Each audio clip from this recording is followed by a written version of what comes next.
right, looks like we're getting ready to get started here.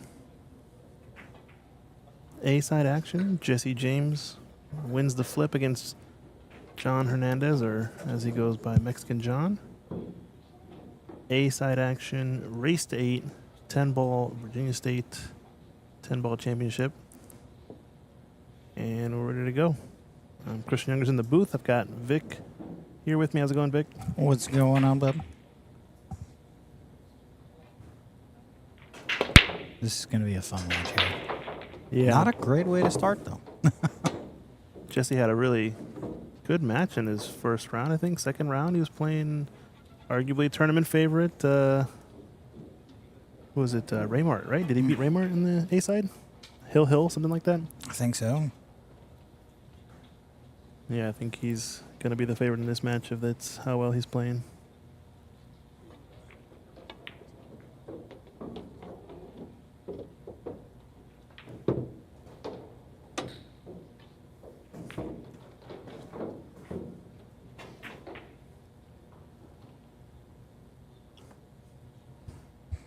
It looks like I'm off to a really great start for either player here. Yeah, this has to be point hook, doesn't it? Yes.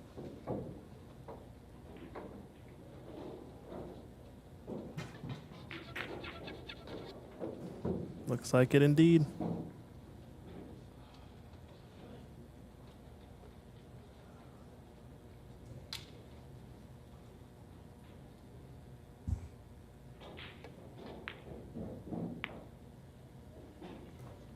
Just trying to play the safety there and tie up a ball, but these tables are playing pretty quick right now still. They've got pretty new cloth, probably like about 3 to 4 weeks old.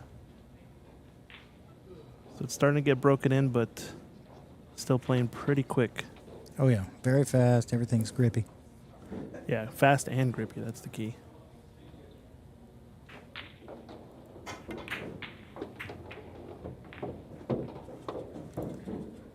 We got folks tuning in, Viper Billiards and Ox Billiards channels.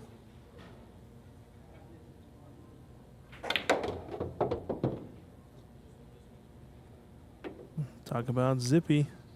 Yes. Shot.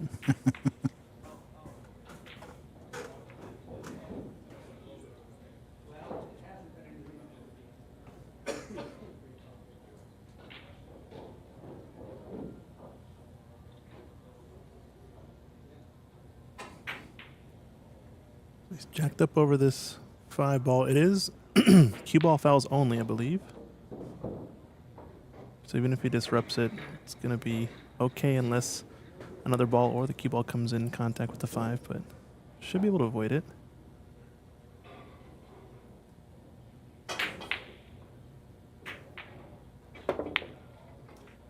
So doesn't want any part of that, and it's just playing the safety outright.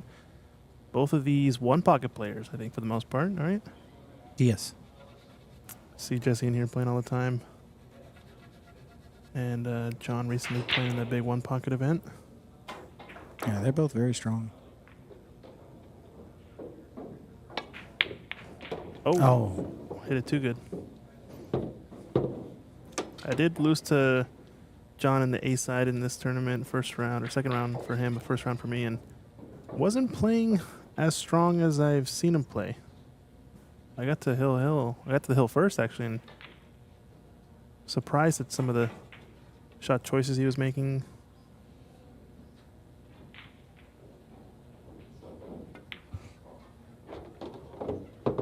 So I think he's in a tough one here. Jesse's got to be playing good if he beat Raymart. Yeah.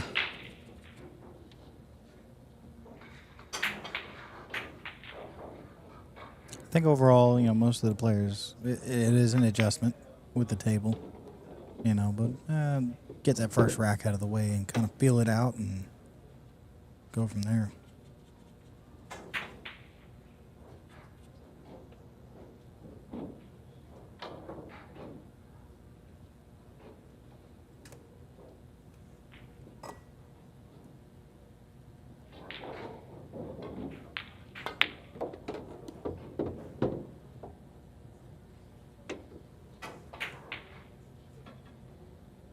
It's a little steep here. I think he's going to have to run into this 9-ball. Possibly. I don't know. What do you like? I mean, I don't think there's an around the world type shot. No, coming up. not really. I mean, your only option would be to put a lot of inside on it and try to straighten it out, but also miss the side pocket. Mm-hmm. Both of them. Yeah. Or he could, put a little outside, 1, 2, 3 rails, or just knock into it. I feel like the knock into it's the better play. It was unavoidable. It felt like, unless he really manipulates the situation. But now he's in a tester situation. I think he's going to play safe. Just seeing how he passed up the 4 earlier, didn't really want to go for any of that nonsense. Yep. 1 pocket safety right there. Yep. Pretty classic. It's actually going to be pretty tough for John not to sell out. You don't want to try to kick this in.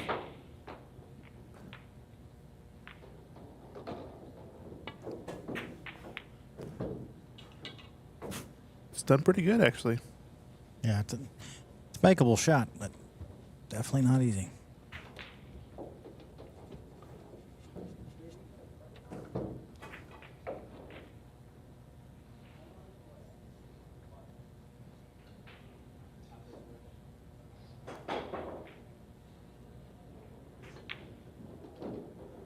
I think it is when you have to go for it. So, looking to shoot. Very nice. Shot.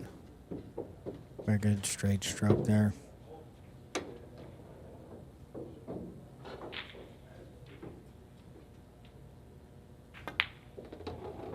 On the board. Looking good. Jesse James. Race to 8.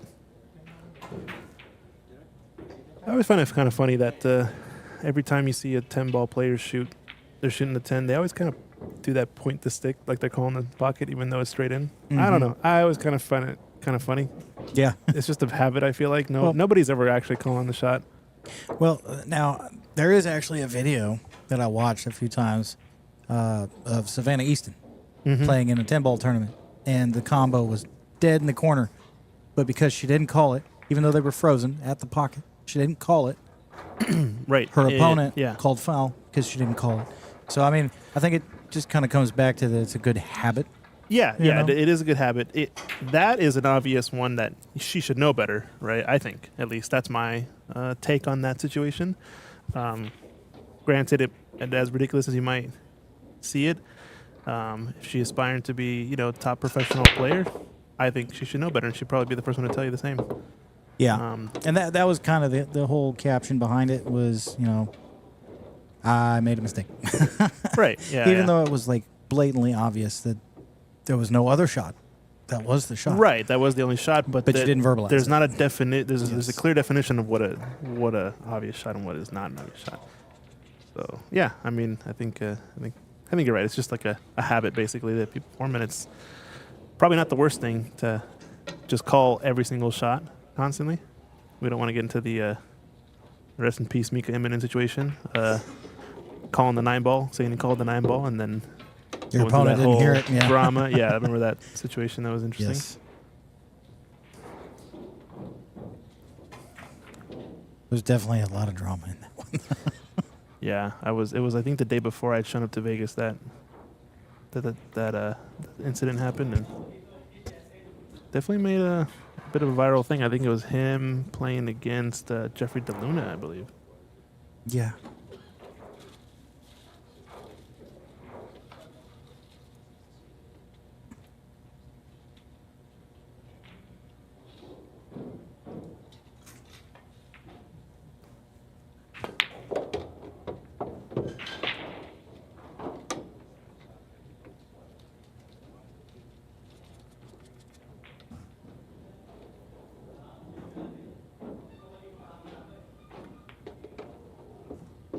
He's crossing the line here, but he should be all right. He's got the good speed down, looks like. So what are you thinking on this? Nice little soft touch, and then kind of stop the 5 for the 6, come out around for the 7. Yeah, he's got like a slight angle. Just roll it up. I think you're right. Doesn't want to get too high on the... I mean, he either wants to be really high on the 5 so he can go 1 cushion or 2 cushions, or be pretty straight that he can just hold there. Yeah, I think he's got enough of an angle. He's going to pull over to the rail and back out. Yeah, called it. And having watched a couple of his matches, that seems to kind of be his favor, is more stunning and drawing. Yeah. Seems to be where his stroke's dialed in right now. Now, don't get me wrong, his follow's really good, but I've seen more intended leaves with having to use his stun or draw that he's set up that way. Yeah. Yeah, I think the cloth's playing pretty slick, smooth enough to play those little tight stun shots. Just add a little power, you can get the action. You don't need a ton of angle, but you do need some. And he's playing it pretty good so far. This one a little questionable. I think he's going to go just kind of let it drift up to the right side of the 10. Yeah. Just would have liked to be a little straighter on, I think. 'Cause he's almost got the blind pocket cut. This might almost be one under pressure, like hill type situation. You actually would consider passing up maybe and playing the safety, but I think 1-0 up should be favored to make it.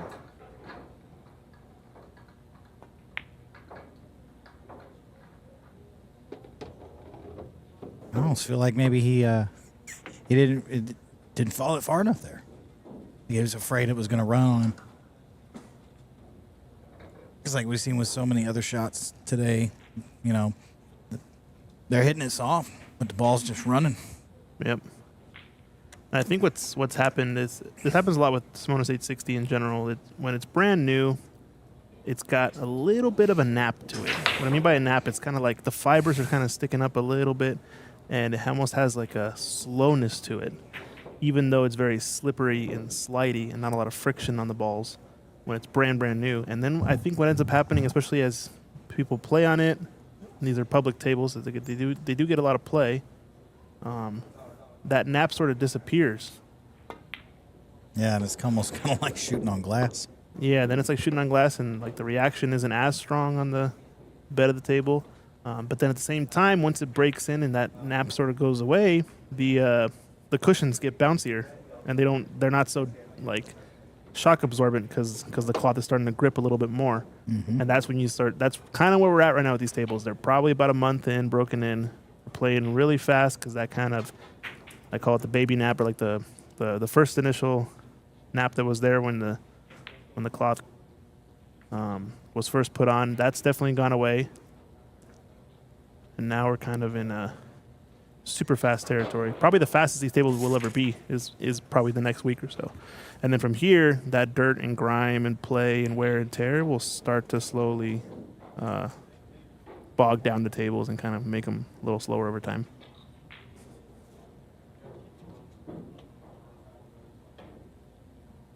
So using the template, we're going to be looking for the 7 and the 4 to go in the side pockets, right?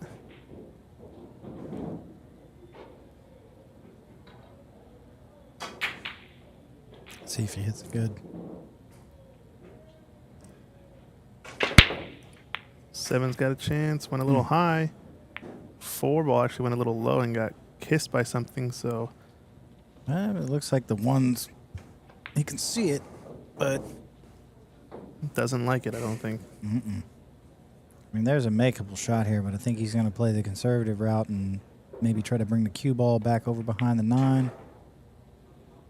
Yep. And I don't think he got there. Not quite.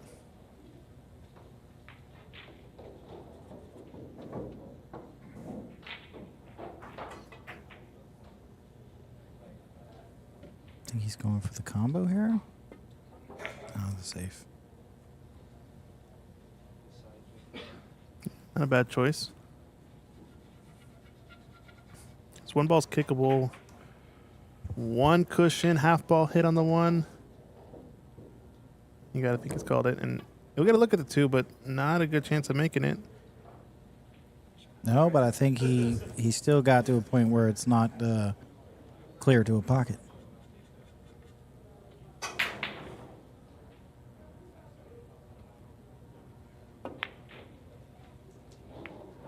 A little bit of a sloppy safe. Don't know if he was actually trying to draw behind the 7 there or if he was trying to send the 1 around the cluster of balls. It's kind of in between both. Yeah, he might have kind of thrown it a little bit when he put that English on it, because it seemed like the 1 kind of straightened out.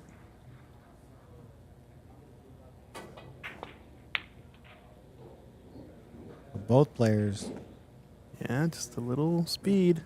executing both. Some pretty decent safe shots here. This is always fun to watch because it really makes you think of all the different options and routes you can go, what's going to be effective, what's going to reward you the best as far as making contact and then subsequently leaving your opponent a difficult or safety.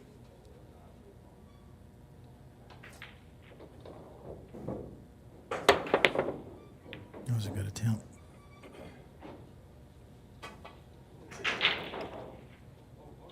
It's going to leave a shot. The 4 ball does pass into the left middle pocket, but that's kind of gotten tied up now. If he can get a good angle on the 3, he's got a shot at getting out of this rack. Ah, that's going to make it a little difficult right there. Yeah, I don't think it's going to have a... Can spin around the gap Possibly. between the 4-9. He's a tight Very tight, but cue ball. Yeah. he did get there.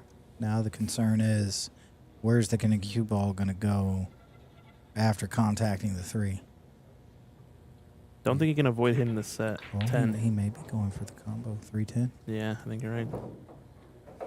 It's definitely not easy, but it's a good shot.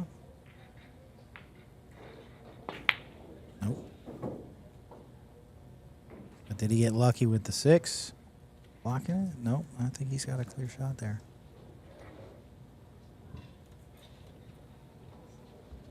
No risk, no reward, right? Yep.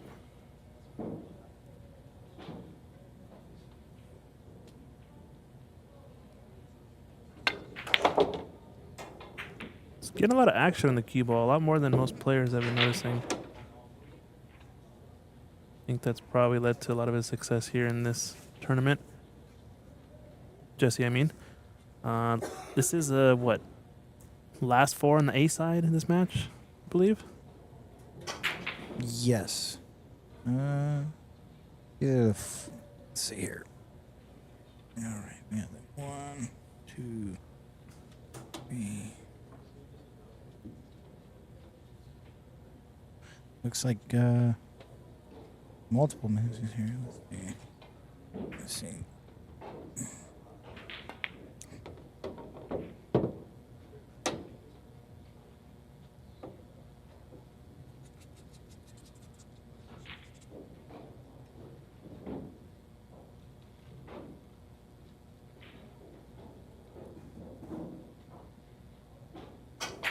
Looks like Reggie just won.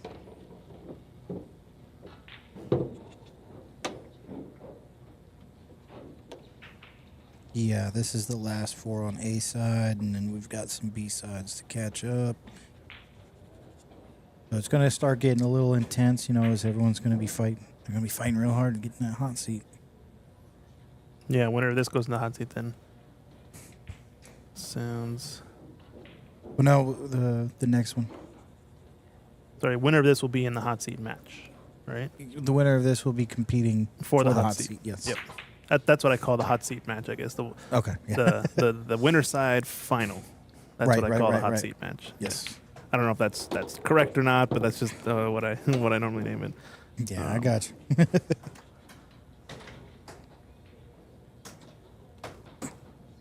We got some folks watching. Where are you guys watching from? Let us know.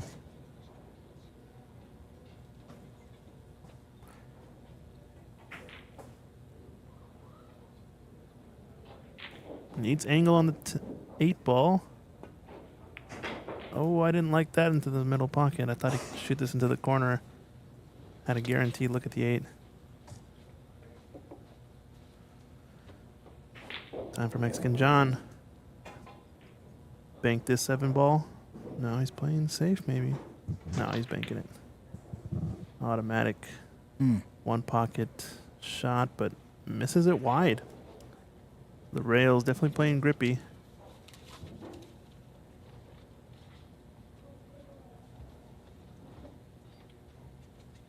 I don't know.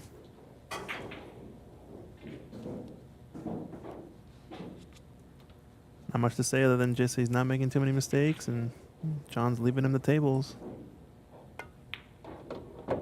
He's definitely got the advantage here. His stroke is on, his position play is on, his defensive play is on.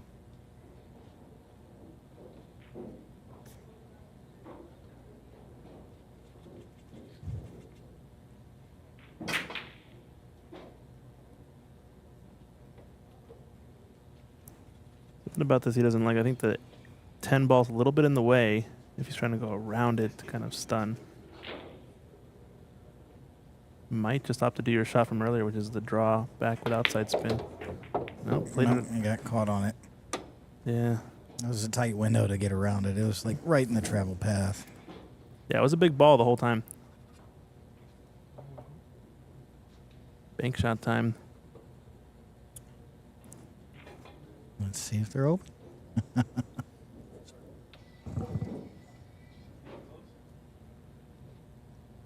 I know for sure Jesse plays a lot of one pocket on these tables, so I think he's higher than 50% to make this. Very nice. Oh. Just overcuts it. I feel like maybe if he had hit that a little softer, it might have rolled in for him. Yeah. Yeah, but he's I think he's also trying to play shape for that 10 ball at the same time. So first chink in the armor from Jesse James means Mexican John is on the match. He's alive in this He's one. on the board. He's on the board. That's what we're talking about.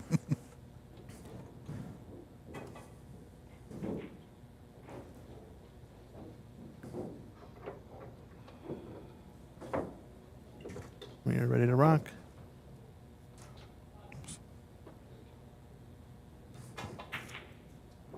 Using the Taum template there.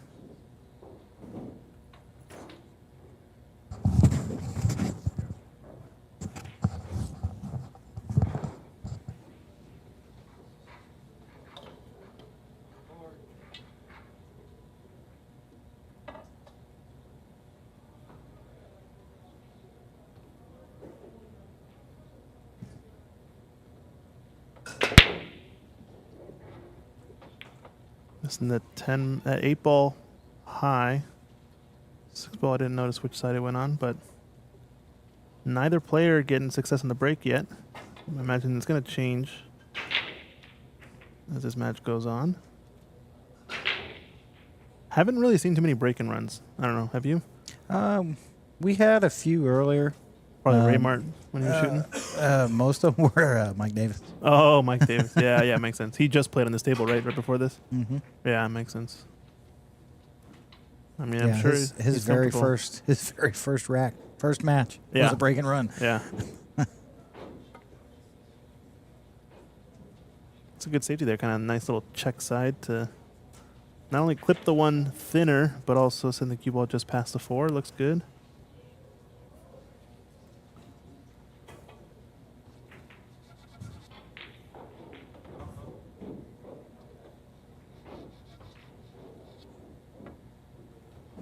Calling the 1 ball on the side, so I think this might be banking towards it, going 2 cushions at it. I always like making sure you call something if there's a chance for a ball to go in. Yes. We actually had that. We got it live earlier when a situation like that happened where a ball accidentally went in and your opponent has the option to give the shot back to you if it's not favorable. Yeah. So that's why we were discussing earlier that usually you won't see anyone call safe in 10 ball. They'll still call a pocket just to be safe. Yeah, I think only if it messes with your psyche should you not call safe. At least call something. You'd be surprised what kind of crazy shots you can come up with. Kicking off a ball, your cue ball's going to be going some direction. Banking a ball, that ball's going to be going some direction. You just got to pick something useful. You never know. That's a nice touch there. Yeah, nice shot. It's the type of shot, that long distance, slow spin, that I think really tells you if the player's well calibrated right now. You know, if they're feeling the speed of the table, those shots tend to be spot on. In general, it tends to be that the player's making the ball center hole, usually, you know, not rattling balls. These are all just kind of indicators, and it's gotten away with that one a little bit. Yeah, it looks like he got a little help, though. Yeah. Just wonder how straight he is on it. Rumbling, tumbling off some balls is always dicey, but I think he has a slight angle going up to the short rail. Let's see on the side view here, just a little bit of angle going to the short rail. And I think it's fine just to play in the middle of the table here. Doesn't have to do anything fancy. I had to actually power it a lot more than I thought, but 6 passes to 7, so all natural. This is another shot though where you can shoot this with a little bit of a slow outside spin shot, and if he nails this center hole, I think he's gonna be tough to beat on this table. Yeah. A little bit thick to the pocket, but It looks like he overran, but the way he's been shooting, I feel like he's going to use some inside, straighten that cue ball right out, get a nice angle on the 7, come out for the 8. yeah, I wanted to get a bit more outside spin on the previous shot to kind of hook the cue ball out of that upper left corner pocket tighter. Yeah. Choosing outside? Might just be rolling it forward one rail, just playing to center of the table again. Yep. Just it guarantees you an angle is a thing, right? It's kind of how 9-ball is sometimes, where you think you're not ideal on the next shot, but what people think is ideal is never an angle. People always want to be straight. You know what I'm saying? Like, it's always our natural tendency to want to get straight on the next shot and straight on the next shot, but you actually want to have about a half ball cut on every ball if you can, because that just lets you roll your cue ball in. Nice position, control the speed. Yes, every time. You can see there he kind of he's trying to put his cue center of the table to get some angle, but decided against it because it's kind of crossing the position window. This way, as long as he gets to this left rail, he's going to guarantee, again, some sort of angle. It's getting straight on the 8-ball that'll kill you. So he's playing the right shots, seems like. Yeah, his shot making decisions are pretty good right now.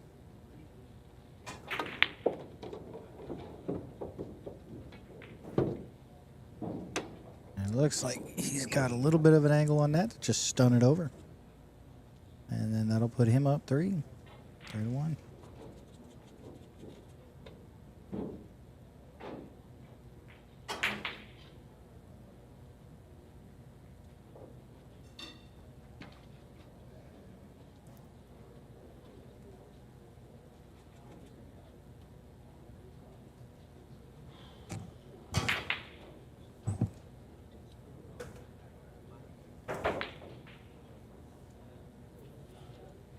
Looks like we got an update. Benji taking down one of the tournament favorites. Raymart Lim is going to be eliminated out of the tournament. I think he actually went for the second pick in the player auction, if I'm not mistaken. Maybe first blind bid, something like that. So a big upset. Raymart getting knocked out 6-4. Ooh. I think that's an upset, right? I mean, Benji's a great player, but I think Raymart was expected to win the whole thing, maybe. Yeah. He may have had just a few unlucky rolls. Yeah, race to 6 is definitely less consistent for the top players to kind of get out of it. The longer the race, typically the better player it favors. We're playing with the Predator Arcos 2 ball set, I believe. Yes. Looking good. No one's freaking out about how this one has a pink 4 or anything. This is the purple 4, orange 5, El Clasico. I don't know. I kind of like the. I'm a fan too. The pink 4? Mm-hmm. Yeah, I like it too. I don't know what the big deal is. I mean, we could get the Predator Blacks out there. Yeah, that's what I'm saying. Or the Aramith blacks. Yeah, All right, yeah, that's no, my I'm sorry, preferred Aramith set. blacks. Sorry. I don't know, man. I was looking at the Predator ball. I feel like if you're a player, you got to know how to play with all the ball sets, all the colors. You know, you got to figure it out. 100%. We should do the finals with the Aramith blacks. Just switch it to him. Yeah. Oh, look at that break. Nice. The first successful break I think we've seen so far in this table made both second row balls, the 9 and the 6, both went into the And he has opposite middle pockets. He's got a line on the 1. Yeah, this looks pretty good. It's a little bit of a back cut, but he's got that kind of railing out shot to play shape for the 2. I think if he gets center of the table, favored to get out. Although 5 to 7 is going to be a little bit tricky.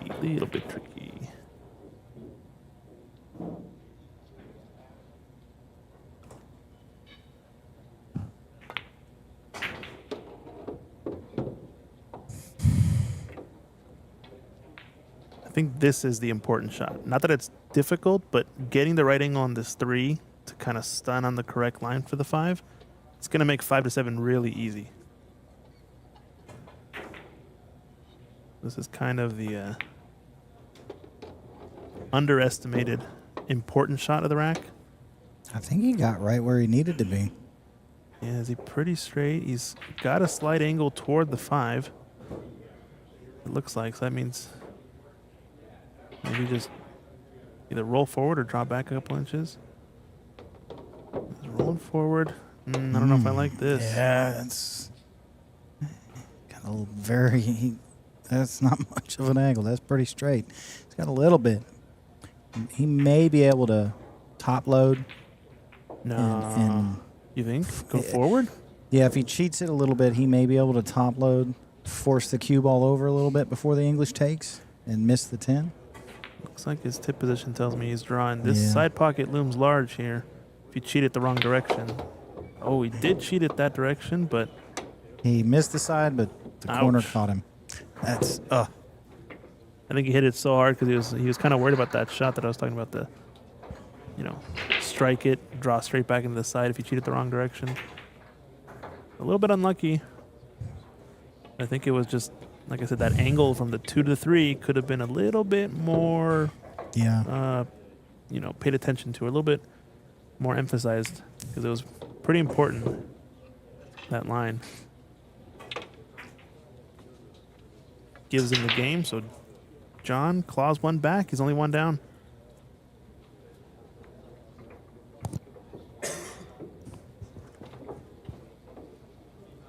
If you guys are enjoying the stream too, drop us a like, subscribe to the channel.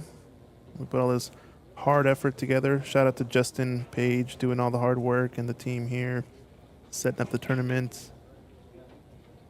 You can see the banners in the background. Sponsors showing through. The fact that he's able to get some sponsors for this event is awesome as well. Yes, absolutely.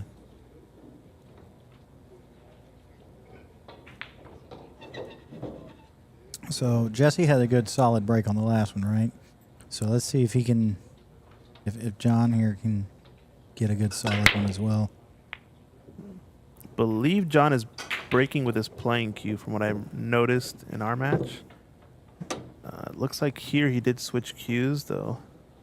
So change of pace maybe a little bit.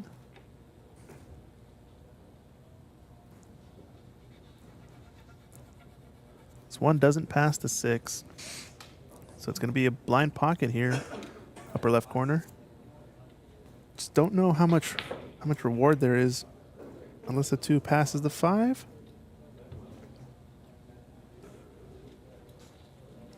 Yeah, he's checking the line. That's a tight window. Sending your cue ball in that gap and out. You like that shot, Vic? I don't know. I mean, I'd almost be half tempted to call the 5. Just call the 5 instead? Just call the 5 because you're sending it to the side. Yeah, and he was so precise with the cue ball that he actually ended up missing the shot. That so often happens. It's pretty wild how often we... And the only reason why I say I would have definitely gone for the 5 is because even if you make the 1, make the 5, you're still good. And then you're right there on the 2. Yeah, that is the one thing about 10 ball though, is you got to pick one of the two. There's kind of less equity in playing the two-way shots. You know what I mean? And that can maybe sometimes actually force or cause you to pass up a ball. Maybe if you don't know which one, or if it's a little bit too dicey, because simply calling the wrong one could just mean into that rack. So. A little bit of left-handed action. I'd like to see it.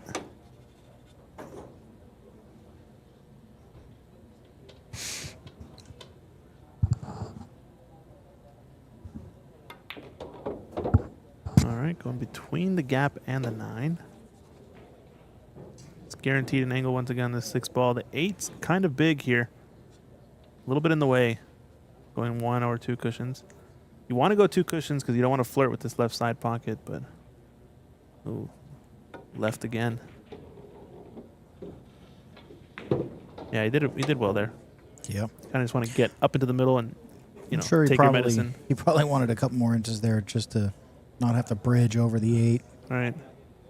You just start to flirt a little with that side pocket, and it gets scary. Mm-hmm. We did see him pass up a shot earlier where he was jacked up over a ball and ended up playing safe. I wonder what he's going to do here. Is it a matter of like he doesn't like jacked up shots and he'll pass this one up too? Or was it just that circumstance maybe was a little bit tougher than he would have liked? Yeah, you called it. He elected for the safe. I think he went for that. You think it was safe? I do. Yeah. He was using the 10 as a blocker, and I think he might have just not quite got enough power on it. Yeah. John definitely has a look at this 7. Careful corner pocket. Oh, Yikes. that's unfortunate.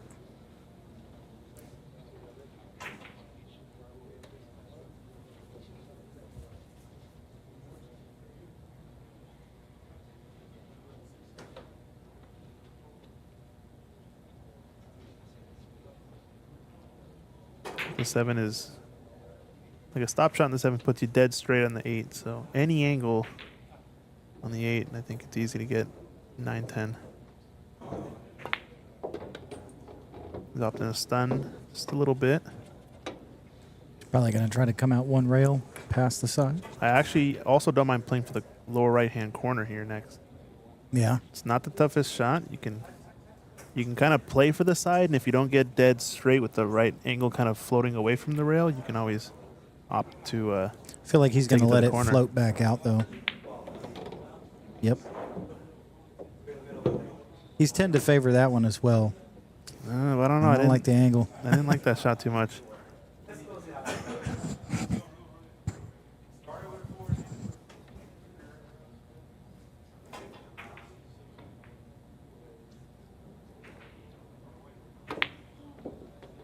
Oh, that's how you missed that shot, and he rattles it home.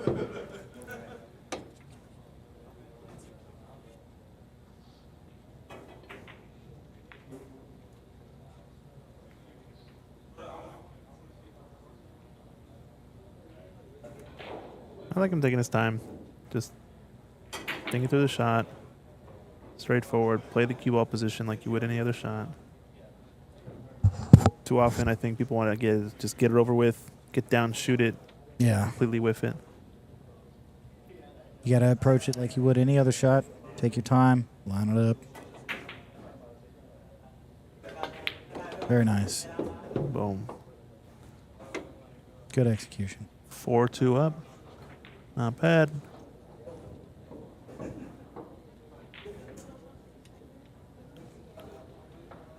A lot of events this weekend going on. I think it's International Open happening this weekend. AccuStats production, something like that. I think there's an event going on in Florida, but I'm not. Yeah, I think that's the one. it. Yeah, the AccuStats one. Yep. There are some tournaments in this area too as well. I think there's some bar box event happening up north. Yeah, on the peninsula. You know, because some players refuse to play on 9-foot tables. Some don't want to play on 7-foot tables. It's a bit of a shame, really, isn't it, to not want to play on a 9-foot table?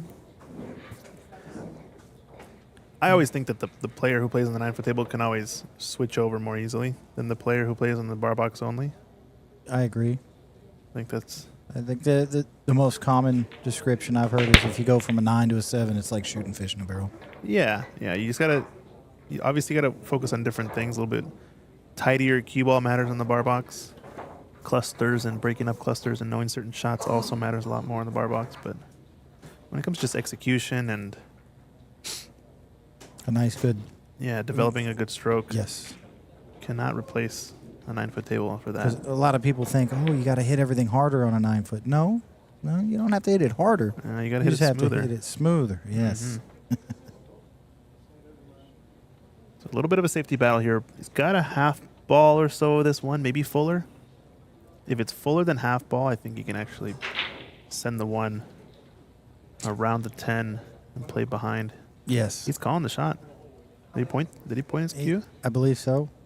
But he may be doing that just to call. Because if you hit a little less than full, get the one past the 10, it looks almost like the cue would come up behind the 5 too. Give you a little extra.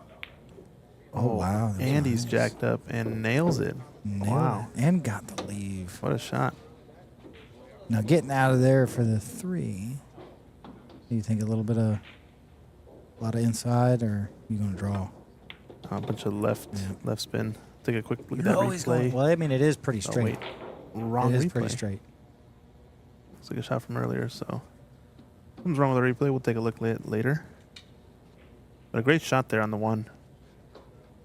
And now I think the rack's at his mercy. Basically needs to get to the middle of the table for like almost all the remaining shots.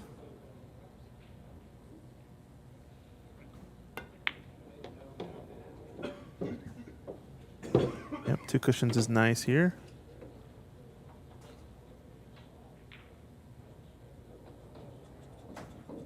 Doesn't have an angle to go toward the 5, but as we've seen, Jesse doesn't want to play for a straight in 5 ball here. Well, actually, I kind of like getting straight on this. Yeah, it's going the wrong way. Straight in 5 is kind of tic-tac-toe. You got to stop shot to get on the 6. I don't know. This is going to be... He's got that. He's on the wrong side of it. Ever so slightly, he's on the wrong side of it, I think. So if he stuns it, it's going to pull towards the 7.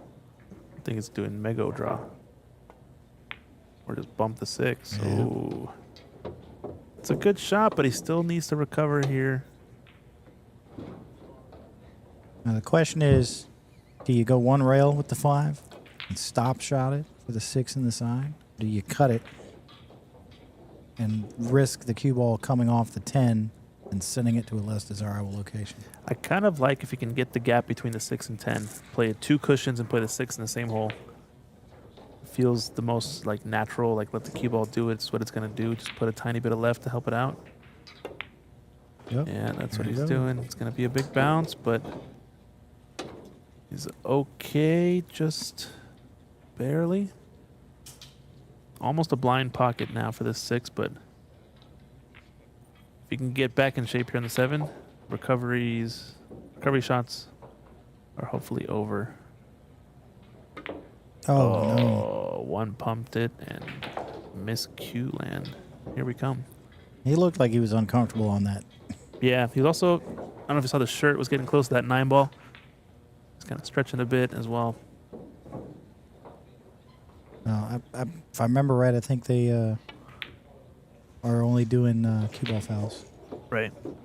Yeah. So it wouldn't have been a foul, but just knowing the 9 is there can kind of mess with your psyche.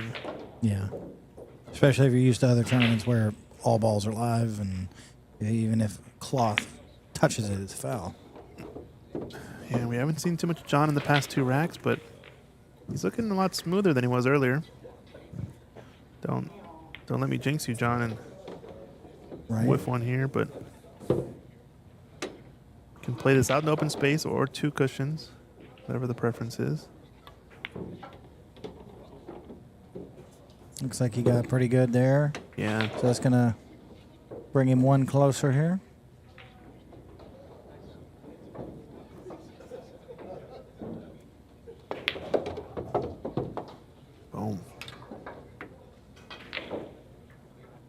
to look easy on that run out.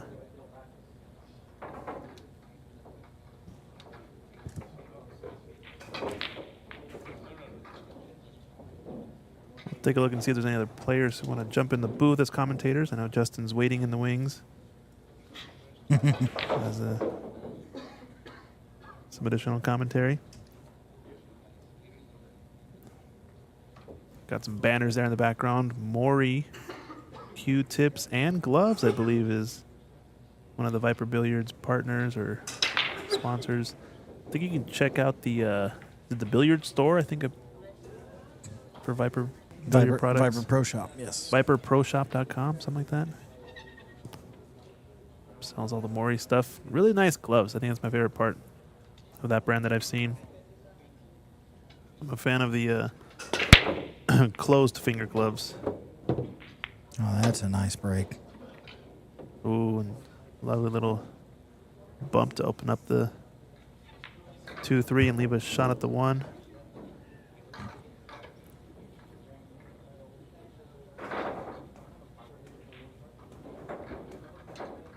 Got Kenneth Midland in the chat saying, miss you all.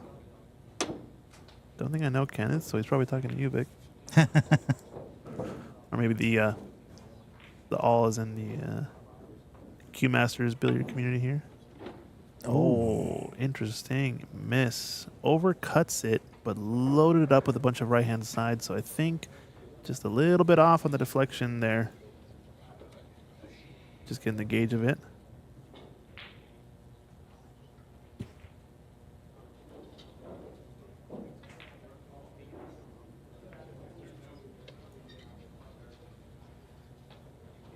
Once again, early mistake from John. Leaves Jesse at the table with a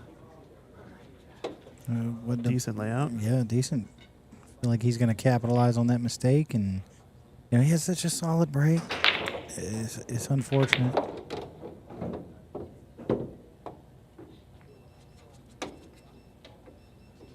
So the 6 is a little bit tight into this left middle pocket.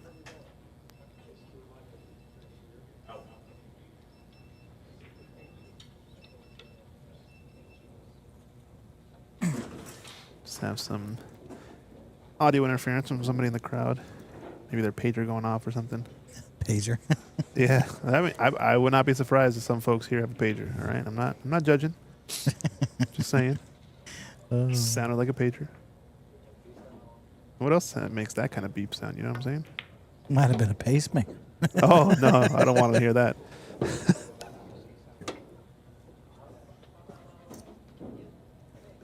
Getting confirmation that it has to do with the your table is ready. The buzzer when your table you're waiting on is available. Kind of like when you're waiting for your food and that kind of buzzer. Makes sense. I very rarely ever see them use those. Yeah. Now for a venue that has 75 tables, it's honestly gets pretty crowded here on the weekends. Oh yeah. Surprisingly so. They have a league night. Feels like every night of the week. So there's some portion of the tables taken up, but still to have that many customers that. You're going to have people waiting on tables over the weekend. Oh, friend of Alf's. Okay, gotcha. Well, thanks for joining. Oh, Kenneth in the stream. chat. Nice. Yeah, Alf no longer here in Norfolk, I believe. Oh, he's not? Yeah, he went off, got stationed somewhere else, I believe. He's retired. Oh, he retired. Okay, so he was Air Force or some International Air Force, something like that? Norwegian Air Force? Yeah. I guess he was stationed here and ended up retiring, so probably went back home. That's quite possible. Norway Good player, is though. nice. Yes. Good. I'll never forget the first lesson I got from him, and I'll quote what he said. Oh, yeah? It was, you follow for dough, you draw for show. Yeah. That's a Dr. Dave quote, I believe. Oh, I don't like that. I think he wanted to be on the other side of that. Yeah, didn't set himself up for the best angle from the 8 to the 9, so now we're safe. going to see him send his cue ball multiple cushions up table. Pretty routine. I think John, seeing as how he's down, he's going to take this bank on. Like I said, both players, one pocket players, their banks are going to be pretty good.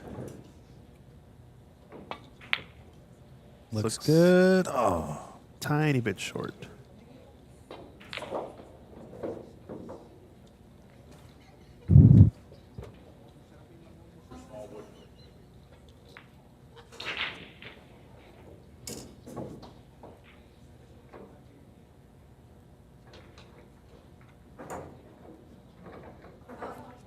I still like shooting this into the middle pocket. If you miss on, quote, the pro side, as they say, where, you know, miss on one side versus another, you can leave your opponent bad or sell out the shot. In this case, the near jaw, missing on the near side is going to leave the 10 and send it up table to the short rail, so that's the speed he's going to play it at, most likely. It was a great shot. Oh, Kenneth is saying that Alpha's in Poland now. Poland. Poland? Is it Poland or is it pollen? Sure, he means Poland. Does it mean Poland, like the country Poland? I don't know. Definitely not a typo because he spelled it right both times. So, or at least he intended it to be the spelling, I think. But yeah, shout out to our sponsors, Lendy's. Check them out, as well as Q-Master Billiards.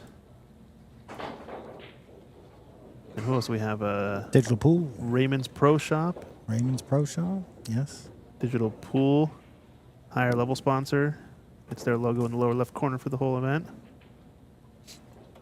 Now, Isaac just recently helped supply Justin with some new equipment that he's sporting during this event. Looks pretty good. Gigantic network switch. And some other behind the scenes stuff.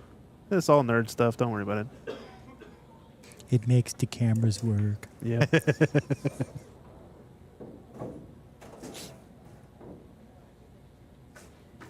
you guys are in the area, come on down, check it out. We got down to the I think last 8 or last 6 players left. Nice break. Pockets the 7 directly off the rack. I think he's got a line on the 1. That's close. I think right you are though.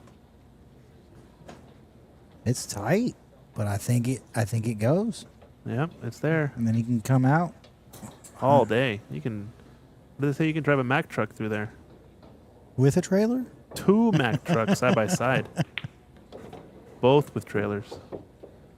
Easy peasy, lemon squeezy. Fully loaded. And this is a nice layout now. 5 over the right corner pocket.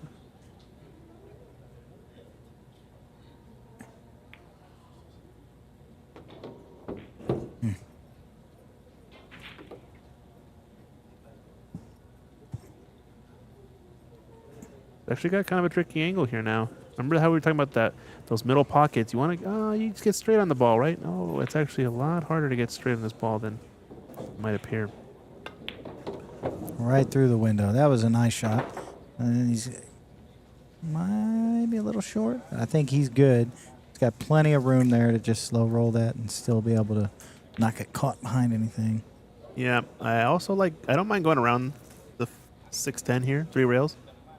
You got to pick which side of the 5 you want to be on. Do you want to be kind of center on it, in which case cue ball middle of the table? Do you want to be along the long rail, the bottom of the screen, or do you want to be along the right short rail?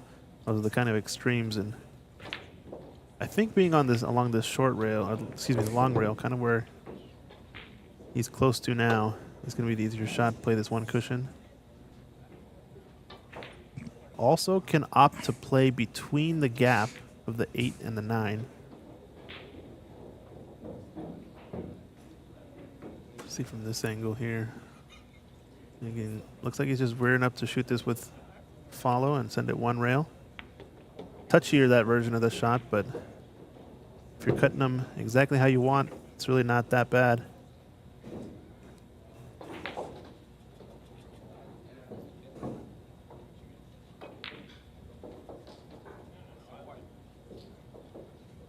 What do we have here?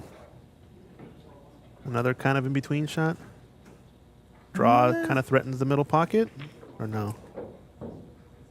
I think you're probably going to draw it. He's going to come off that side rail and back out. Watch outside. No, he's okay. Okay, didn't draw it as much as he could have, I guess. He did pretty well. It definitely goes past the 9. So he's probably just going to roll it up, come back out, get a good angle on the 9 to set him on the 10. And that'd take him up a 6. These guys are all playing pretty well. Yeah, I think we've got the best of the bunch that are left in the tournament for sure. Won't be too many sloppy plays at this point in the tournament, I don't think. Obviously, still all amateur players. So, Mistakes can happen. yeah, mistakes can happen, yeah. I think in general. But that's when things get interesting. Did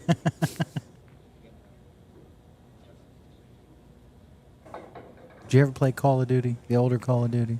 Yeah, I think I started with World at War through like Black Ops 2 or something like that. Remember playing online and you miss the jump and you just fall to your death and it says mistakes were made.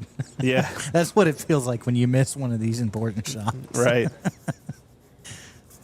Or it's kind of like the, what's the game that came out? Elden Ring that everybody started playing?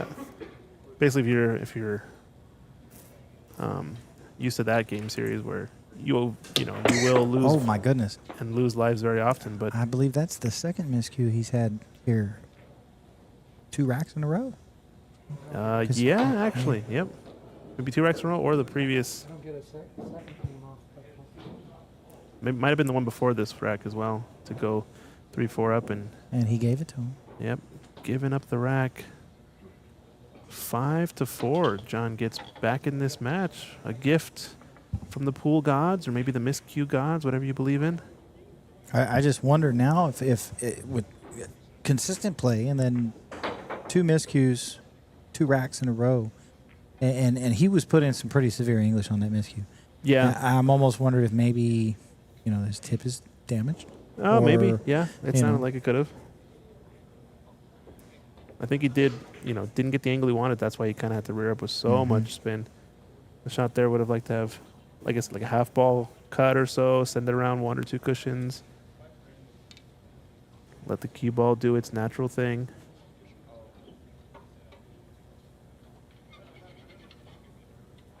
Both players seem to have been kind of dialing their break in as well, but they've been getting better.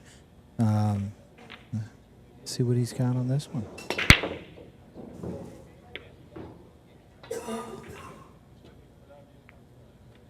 Looks like it. Dry break. Yeah. Yikes. Dry break and an open look on a run. A lot of up and down table, but Yeah, 2 to the 3 is going to be tricky, but you kind of can guarantee yourself an angle with this 1 ball. But nothing is really tied up or blocking each other. I mean, the 4 passes and the 9 will be able to pass in that pocket later. 7 to 8 is pretty easy. Probably wanted a bit more angle, but yeah, I think everything's out in the open. This is the hardest shot right here. I think he may try to just put a little outside and 1 rail back down. You playing between the 8-10, or you just playing down the left-hand side? Yeah, right there. Get that angle on it. Oof. That way he can roll back up for the 4. It's got the second rail, but he's not on the rail, so should be good.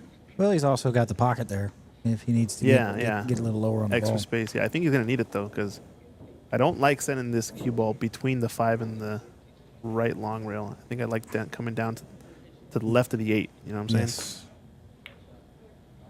Oh, no. Almost. Oh, wow. Almost caused him to miss the shot. That was a nail biter right there.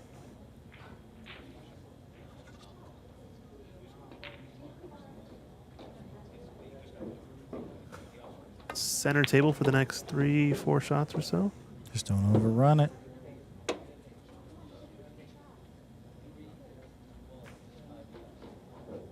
Now, based on this angle,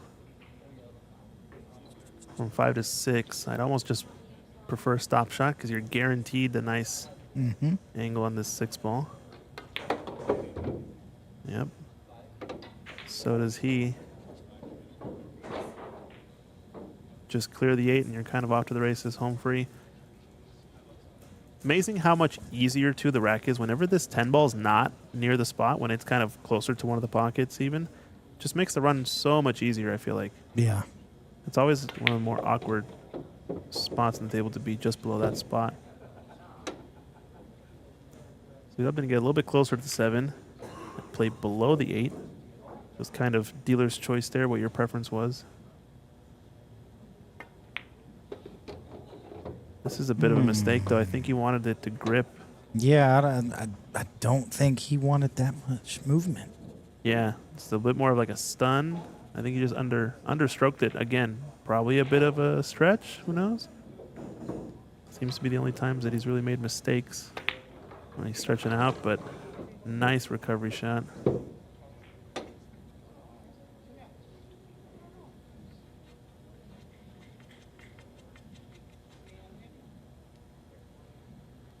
Is this shot a little awkward, though?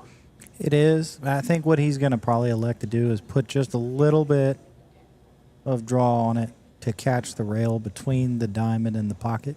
Mm-hmm. Like just enough power to come back off the rail and take the longer shot on the 10.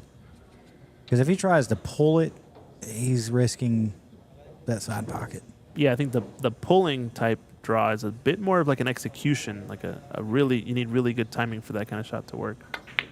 And that's what he went for, That yeah. was nice.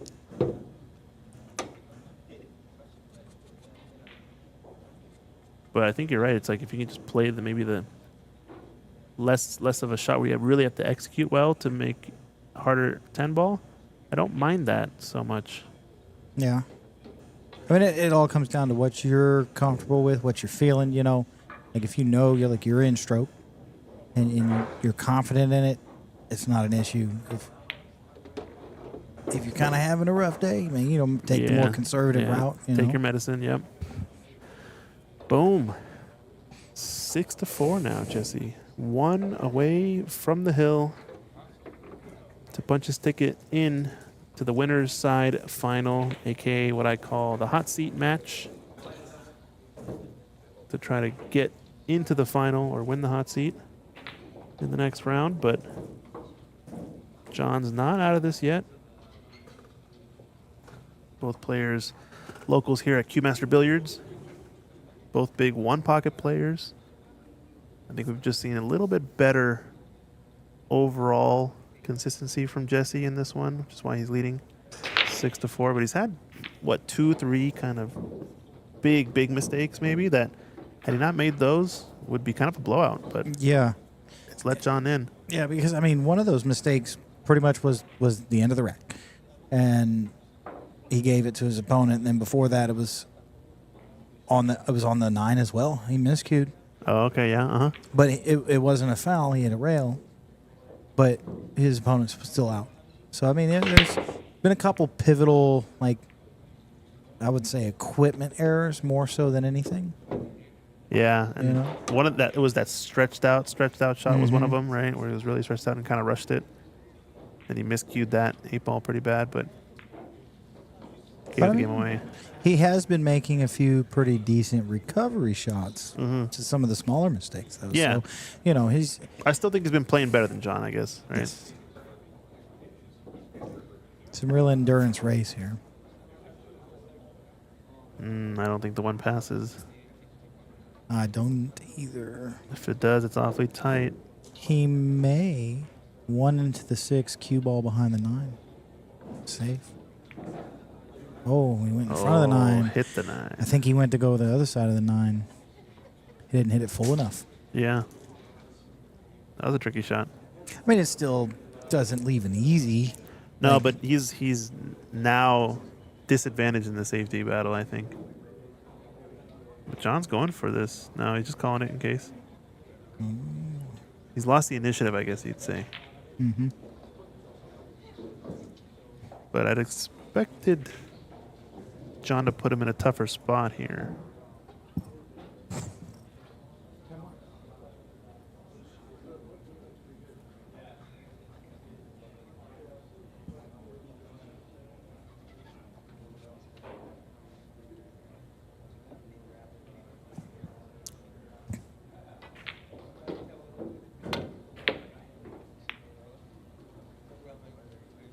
called the other pocket.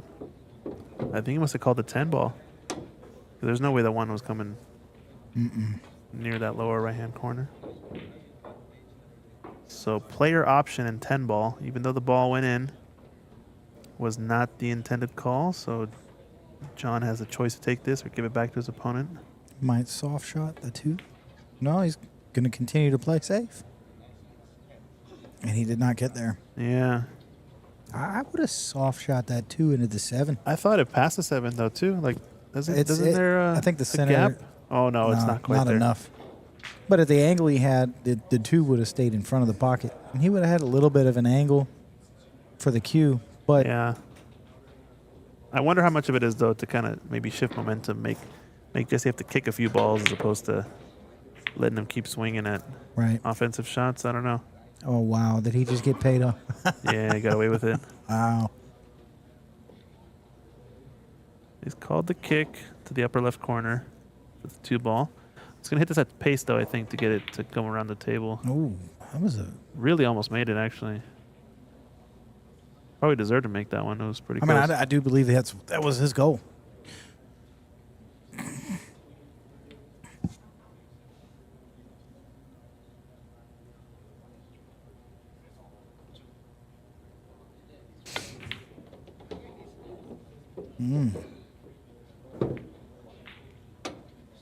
Uh-oh. Now it's getting interesting. Uh-oh. From this angle, though, I do think the 7 acts as a bit of a backboard. Oh, it's tight. It's very tight.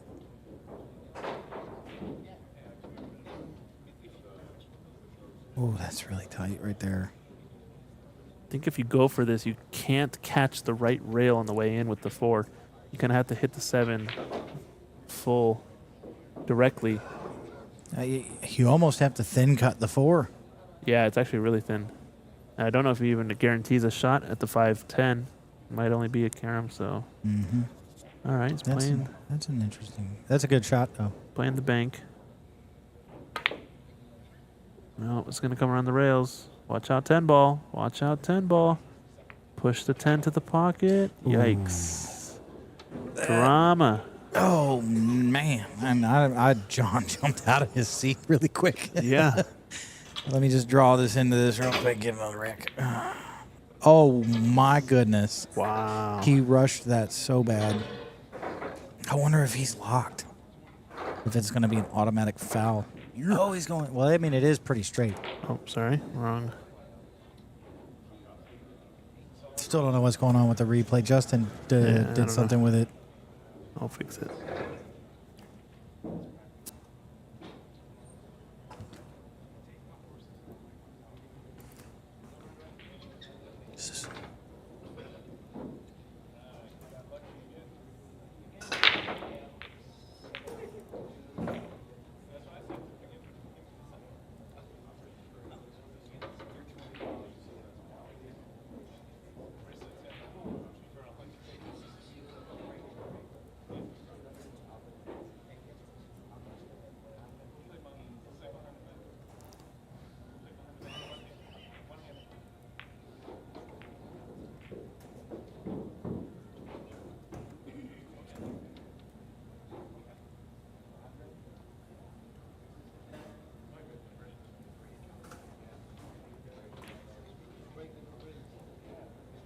All right, we should be good now. But unfortunate there from John to not make the 10 ball. Uh-oh. Uh-oh. Does he get a second swing at it? It looks like this might be a layup here. I think he's getting a second swing at this.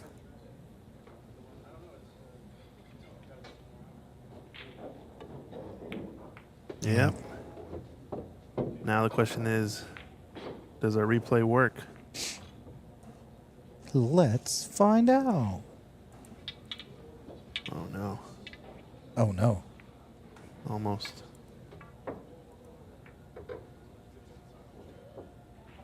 Yep, there we go. Now our replay's working. Does our replay work? Let's Unfortunately, we find didn't. out. Oh, no. Oh no. Don't scare me with that. wanted you to get some recognition for Yeah, just being able to I do all got- the tech stuff. Got the shutters. Oof. Woke me up real quick on that one. There we go. I like that one. That one's better. All right, so Jesse's got 6, John's got 5. This has been a very fun Yeah. match to watch. It's been a little back and forth. He's not. Both playing good, but also making some mistakes. Yeah, just he's lingering, John. It's like Lingering John. not Mexican John, but lingering John. Look at everything in that side. Yeah, I think the rack wasn't quite set. He didn't hit it quite square, but there might have been a gap or two just based on how things looked.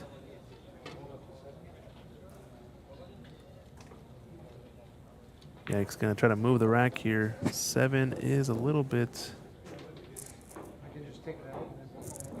the way trying to took the 7 out of the way. Just trying to drop it back in. Players refereeing themselves. All are good sports. They know that the 7 and 3 both go into that corner pocket, so no issue there. I almost wonder if it'd be worth it to invest in those little tiny glass ball markers that they use. Yeah, I mean, and just have it available at the table as a piece of equipment for the players that are professional like this, that are going to police each other yeah, and be professional. Oh, yeah. When you're short of having a referee, I think that's not a bad choice. Yeah, it's because I'm back here. Yeah, right. I'm Yeah, here with you. you got to go out there instead. No, don't make me do it. No, we got to get Justin in the booth next. I think he'll enjoy some commentary. He's busy with some people, or is he? Yeah, he's assisting customers I see. at the moment. You can always check out all the merchandise available. And as stated previously, for anyone who does decide they want to buy a stick through the Viper Pro Shop, you will get free shipping. What kind of cues are sold on the Viper Pro So Shop? we have universal cues. Universal cues. Ah, okay, okay. Yes. And, for someone trying to get something that's above the bare minimum, Yeah, what kind of level know, for this, so this type of cue? they do have a good range. The best thing I like about it is that a lot of their entry-level cues are at a much better price point than most other brands, and you're getting the same, if not better, quality. Okay, so their entry level is kind of their sort of champion or their spotlight, you could say. Like So they do really well. The entry-level they do cues. they do because you're getting the same quality for roughly about half the price as some others. So like Predator, big name. I love Predator. I have a bunch of Predator equipment. Their entry level cues, you're paying for the name. Yeah, But it's you're going to getting be good- what, you're getting- 300 and what, 500 minimum or so for a Predator Q entry Give or level? take, Yeah. depending on if you get a carbon fiber shaft or not. Yep, and, yep. and there's a whole bunch of other stuff, but you're getting good quality with it. Right, With this, you're getting good quality as well. It's just a different brand. right. And Doesn't have the same name. right, and you're going to be saving money. You're going to have something that's going to last you for a very long time as you continue to build your skills and grow in the game. And it's also not going to kill your wallet because a lot of people, this is a hobby. Right. Yeah, yeah. So you're working full time. You got a household to take care of, et cetera. Bills got to get paid. You ain't got $1,000 to drop on a cue stick. That's something you do once or twice a week. Right. But $100, $200, that's manageable. Yeah. No, it's good. You have to check them out. But Universal cues, you said, Universal right? Cues, Nice. yes. Which is actually one of the sponsors that we have out there at the main table. It's one of the banners, probably the one in the back there. Yep. Hard to see, but we'll take a look at them in a little bit. Probably get it from the corner cam. Yeah.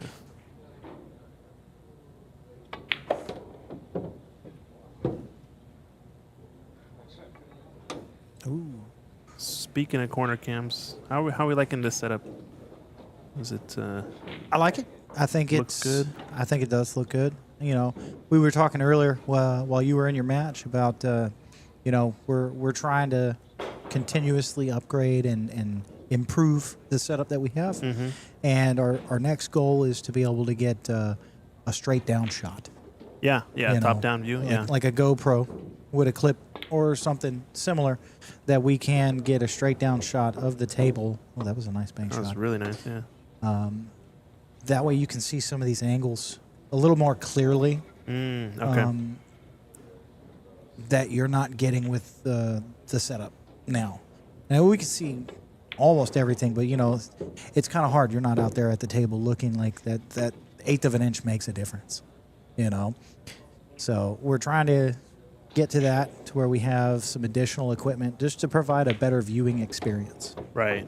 No, I think once you have the 2 corner cams, the top down view, there's not much else you can ask for. That's kind of a very complete live stream for at least for a single table setup, right?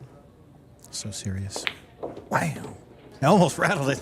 I know. Focused. There's a little bit of pressure tied up. 6-6. Oh, here we go. Here's a replay of that nice Get bank a shot he straight hit down earlier. shot. Yeah, top down view. Yeah. Like a GoPro with a clip or something similar that we can get a straight down shot of the table. Oh, that was a nice bank That shot. was really nice, yeah.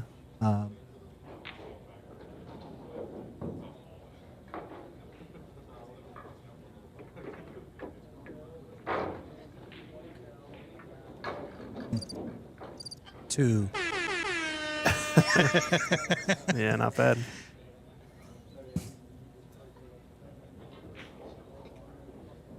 Again, we do want to thank everyone who's taken the time to watch the stream and join us here today at the 2025 Virginia 10-Ball Championship.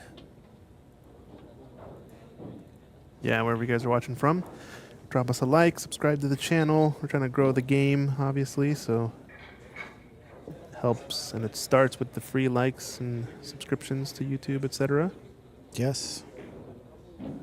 We're open to feedback too. If there's anything you guys would like to see or any specific content that we might be able to provide to you, just join us in the chat. Let us know how we're doing or what you'd like to see. Oh, Ouch. no. That is unfortunate. That was a good break. It just got knocked in by another ball. Now, the 6th ball here is a tricky one. See, let me get your opinion on something because I just caught this. Yeah. What is your opinion on wearing headphones in a match? I mean, I'm not a fan of it, and I totally agree with the tournaments that make it a rule that you can't have headphones.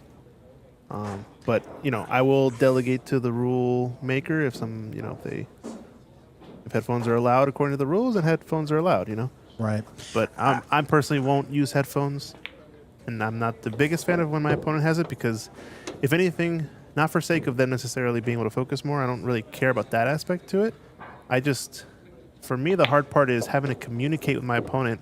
Hey, I'm calling this. Hey, I'm doing a push out. And if they're not looking at you, They're not going to hear you. yeah, they're not going to hear you. It's going to be kind of awkward, right? Especially with, how headphones are nowadays, the technology, you got all the noise canceling stuff built in. Oh, yeah. You can't hear nothing, Like I've got one guy that I work with, I have to constantly keep telling him, 1 in, 1 out, you can't hear me. You need to be able to hear me, Yep. for the type of work that we do. And it can be frustrating, but I also get it. Like, you want to focus. You want to tone some stuff out so you can really lock into what you're doing. So I kind of see both sides of it. Yeah. Because the whole stigma behind the headphones is someone could be telling you what to do. But I think at this level, granted, they're amateurs. Yeah. At this level, I highly doubt that, No, I that don't something think like that people would take place. actually use it for that advantage. Like, not knocking anything on APA, but that's the main area where you would think you would see that kind of thing. Right. Uh-oh.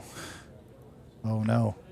He's going to lock it up there with the safe, but I think he left him enough to get it out. Well, if anything, So in this situation, I think a stick shot yeah, just right send it behind around. the 8 and send the 6 3 rails and try to get it on that same rail by the top pocket would be the shot. Just right here from this angle, just stop shot. Call Yes. the 6 as well, though. Make sure you call the 6 in the upper right-hand corner. Mhm. If he doesn't call it, that's his mistake. That's the shot. I think he may have gotten a little soft on it, Nah, it's but I all think he's good. I think he got close enough to the 8. Oh, yeah, that's a good safety right there. Something so simple. It's just a stop shot. People Yeah. think safeties have to be these big elaborate things. It's not. Some of them are really simple, and they pay off.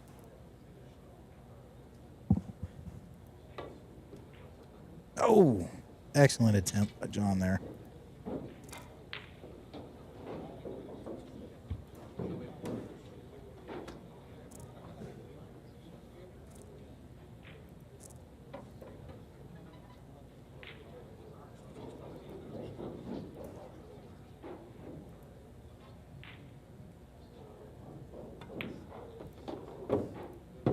So I think Jesse's going to capitalize on that. Good safety play, getting ball in hand. I think he's just going to bing, bang, boom these last couple balls here and get on the hill. And I think we're going to see a really tough rack after this, regardless of which way it goes. Yeah. But the good thing is, this is still A-side, so they still got another chance. Worst case, either of these players are going to be guaranteed 5th, 6th, which is in the money. So can't Yes. feel too bad for them at this point anymore, right? I mean, they're at least going to get back what they put into it. That's Right. at the minimum,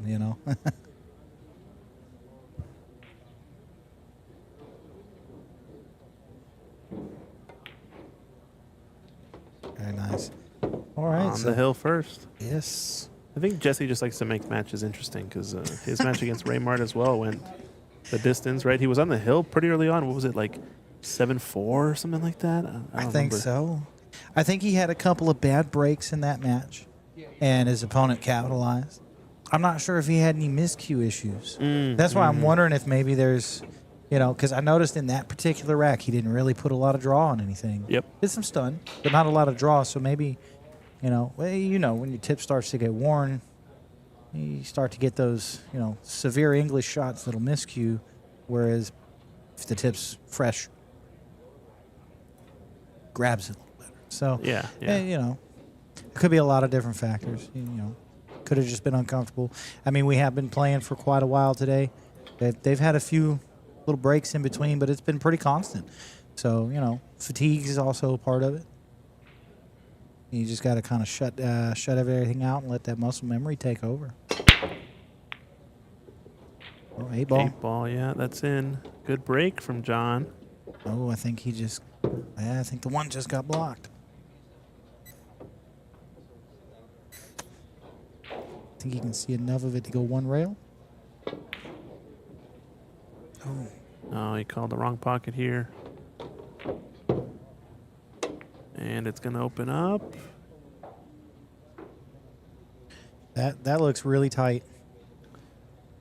I think the shot is I think it's there. accessible, yeah. That's really tight. Could probably throw it with a little English. Yeah, just a little bit.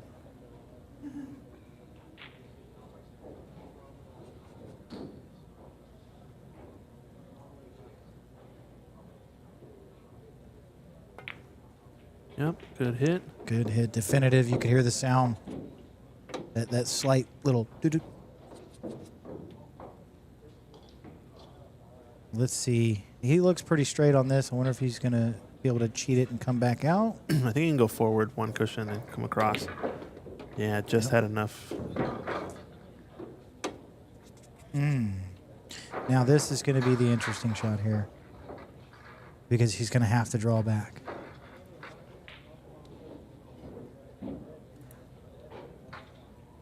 And he's got a weird angle. He's actually going toward the 5 almost directly with this draw shot. Not the biggest fan of this angle. He's going to have to hit it harder to get more stun out of it, which makes the Wonder shot if that maybe much he harder. goes forward and tries to use the. Oh, Oh, bad That's- mistake. that's not what he was. He was trying to use the 9. No, I think it was partly, decision maybe, but just wasn't fully decided. Kind of rushed it, didn't like what he had, and then kind of just got down and did something. Did not feel natural at all.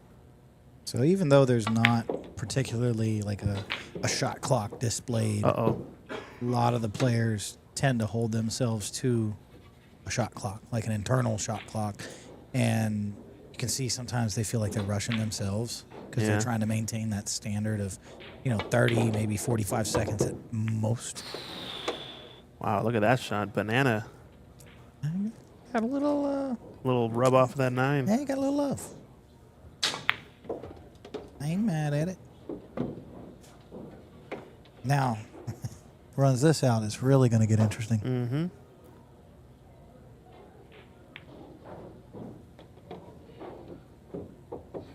It looks like he. What do you think? The 2 rail on this? Yeah, I think he can actually hold it just 1 rail up the table. Oh no, he went across 2 rail, like you said. At least that direction, you know? Ah, 2 rails. Yeah, I got the second rail. At the very end. He's determined. Ho, ho, ho, ho, a little thick, but gets it down. Tied game. We'll take a look Hill. at that. Now this is some good stuff here. Take a look at that shot replay. clock. Where is it at? And you can see sometimes they feel like they're rushing it. Get the replay as well, but banana this shot just forward, boom, and arced it. You couldn't quite see it that well on that angle, but nice shot from John. And I think we're in it. Drama. That's what we like to see.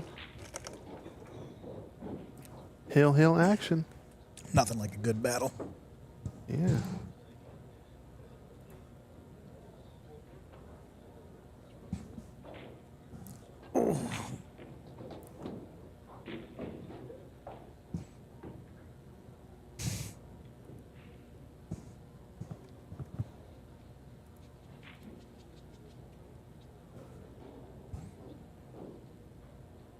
We'll also like to give a little shout out to the Q-Master staff who's been taking care of us today, making sure that both us and all the players are taken care of for all their food and drink needs. If any of you guys do decide to come visit Q-Masters, definitely make sure you take care of the staff as well. Oh, nice break there. Not going to be good on the 1, though. Nope. It's never that easy in the hill rack. Never. Never that. Actually, no. I mean, I think it is for the pros at some point. They do break and run actually more often than we know. It's just we just like it when the last rack kind of, it doesn't go clean.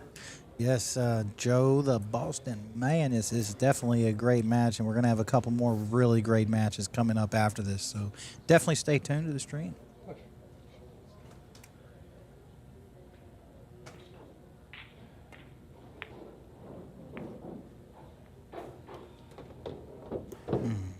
I think he wanted to tie that up a little bit more. Yeah, didn't want that ball to drop either, right? This one's Hill. Mike Davis Jr. is playing Tom Saplicki in the, I believe it's the other A-side match.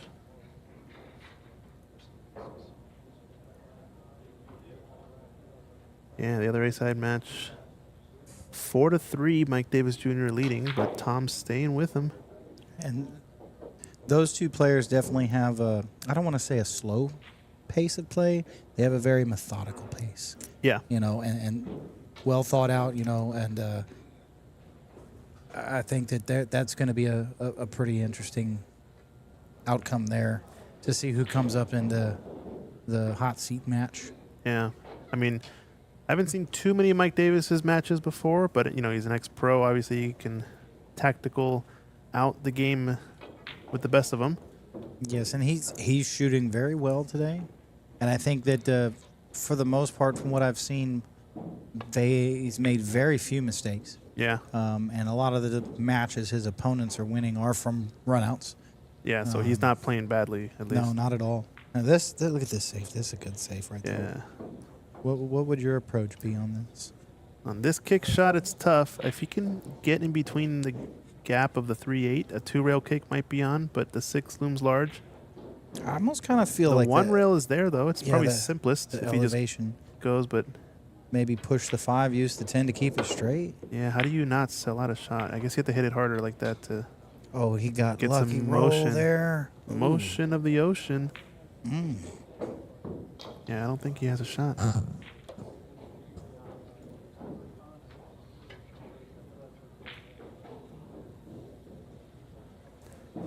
This might be available to the corner. It's tough to tell. Like I said, when in doubt, cameras say yes. Somebody in the chat asking how many players are left in this one. I believe we're down to either the top 6, the top 8. I think, yeah, top 8. I believe are about to be decided. This is an A-side match, so either of these two players are guaranteed 5th, 6th at the minimum. Winner of this will be guaranteed 3rd place, right, at the worst. So we're definitely getting down to it here in the evening at Keymaster Billiards. A nice Saturday. That was weekend. a very good attempt there. Yeah, just a bit overcut. And this is the first real chance for Jesse in the Hill rack.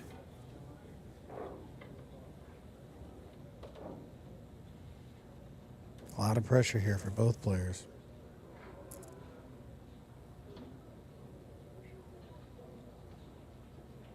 Yeah, I was listening to Mike Davis talk about pressure earlier, and he was like, yeah, I mean, every player definitely still feels the pressure, and kind of no matter what level you are.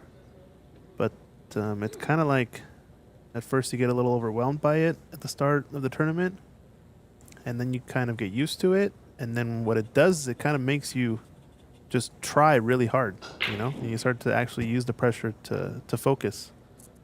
At least it seems to be what the best players do.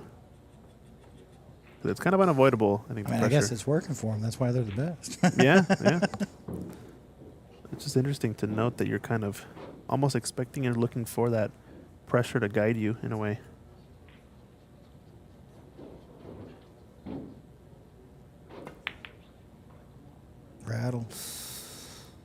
Rattlesnake. And it looks like it's up on the rail, too. Yeah, it's tight to the cushion, but I think the line across with just a tiny bit of outside spin is going to avoid cannoning into the 3-ball. Just needs a really good cut on this. This is a 1-pocket shot. That's slow rolling, a little bit outside.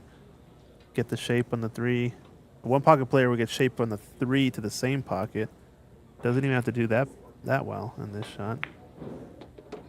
Yeah, just play it across. Really nice. That could have been the deciding shot right there. He's got choices here, too. He can actually stun with some outside play up table, or he can check it with some inside and play the 5 in the middle pocket. I like the first option more, even though it is against the line. Uh-oh. Oh, no. He was trying to play in between the 5 and the left side pocket there. Yeah, to play at 2 cushions. That was kind of dicey. I don't know. He's definitely not happy about it.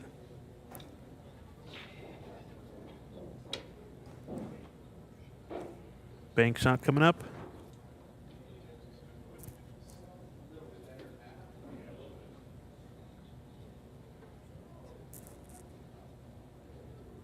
Thing with the bank shot is this side pocket's kind of big. It's kind of in the way if you want to go forward. I'd almost just go for the outright safety here. Try to tuck the 5 up against the 7 somehow. But I think it might be too thin for that. He's looking over here with where his cue ball might end up. But this is a spot. This is what they call a spot to be in. Yeah. I think if you go for the bank, you kind of have to do a slight draw and maybe run into the 10. Not sure.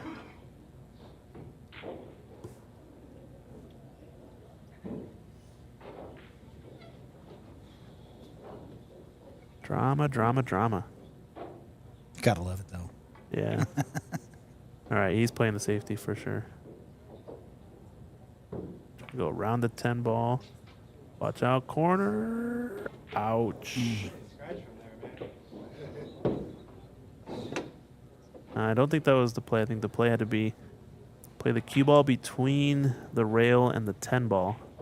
Because as you can see, the 5 barely moved, right? So he hit it way on the thin side. I think he needed to catch it thick to get the 5 to move down toward the 7. I almost feel like with that shot, if he'd have put check English instead of running English, Yeah, that too. it would have helped him hit that rail between the diamond and the corner and try to go over behind the 6, which is what I think he was trying to do, was get over, off the one rail, the second rail behind the 6. But with that running English, I think the intent there is to make the 5 come off the rail and widen toward the 7. Yeah. But he didn't even hit it thick enough for that to even be a possibility. So I think he just misplayed the shot in terms of the angle altogether. I think he was all cue ball Yeah, yeah. on that one. Good execution there. Looks like his draw shot's working again. Once again. It's like a slight angle toward the short rail, and if it's too straight, I think he's kind of in between either the 2 rail forward or the 1 rail forward. When in doubt, draw it out. Now he's playing 1, 2 cushions. Watch out, corner pocket. Watch out, corner pocket. Watch out, corner pocket. Wow. Like you said, the tables are fast. Yeah. Risky, risky, risky. And I think it's just because he got in between that shot.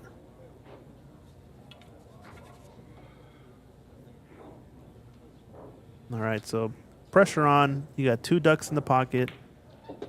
Everything's about this 9 to 10. I think you want to be on the short rail here to make it easier for yourself. Lay it up to the top part of the table. Play this 9 with a little bit of left-hand side. And I like here going to the right long rail to guarantee yourself some distance. But to at least have a straight enough in 10 ball. Yes.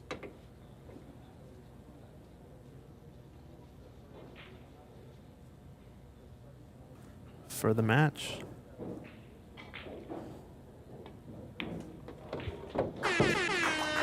And there we have it.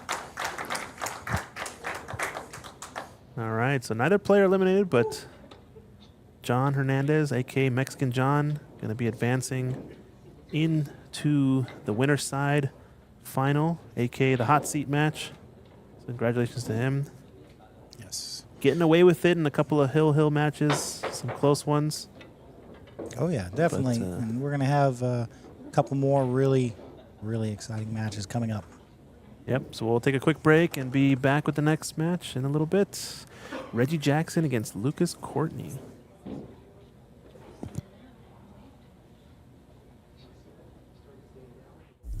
Digital Pool is the ultimate app for billiards enthusiasts, tournament directors, and league operators. Digital Pool enables world-class billiards events by using innovative technology to enhance and streamline the experience at every angle. Experience features like live scoring, text notifications, table assignments, real-time match updates, automatic reporting the FARGO rating, player stats and profiles, live streaming overlays, online player registration, and digital payment tracking. Enjoy all this and more by signing up for your free account at digitalpool.com.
All right, so here we go. We now have a B-side match here for you with Reggie and Lucas.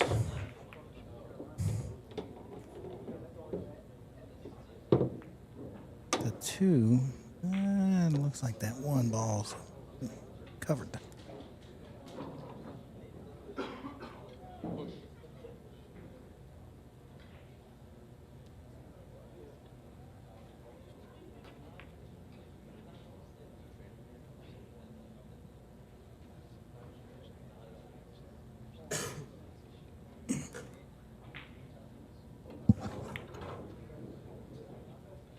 Looks like he took the push option here.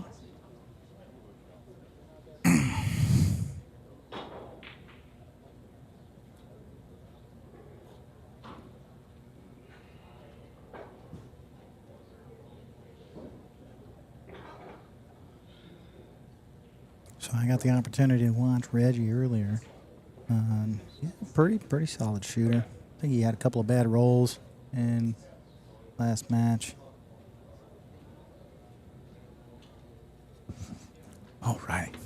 Ladies and gentlemen, we bring you Justin. He's the Viper in the house. Oh, yeah. Comedy Central, look out.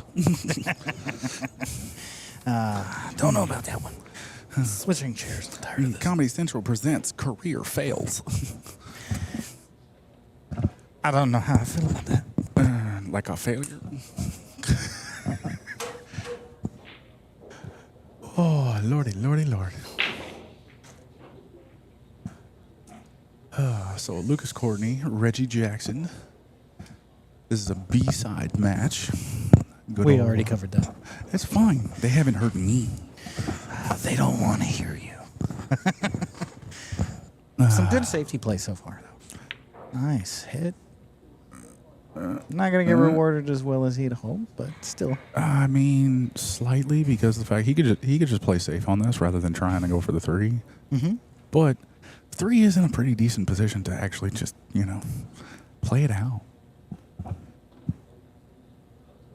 I mean, like I said, I got to see Reggie shoot earlier, and he's shooting pretty good today. That is an excellent safety right there. It's lockdown time. It's like we go from Christian to you. We go from the professional stream to the comedy stream. Welcome to the comedy hour. Hey, Here sometimes on you Viper just Billiards. you gotta break it up. You get breaking up, Mm-hmm. Like that you, random rock that just comes out of the back of an 18-wheeler and just ruins your day with that spider crack across your windshield. Well, I was gonna say like you and your ex-wife, but I mean, We'll figure that out. nothing could ever replace how bad that train wreck was.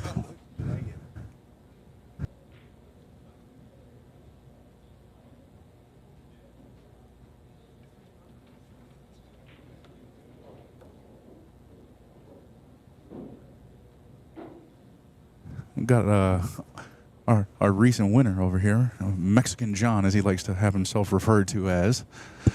Would you like to come join us?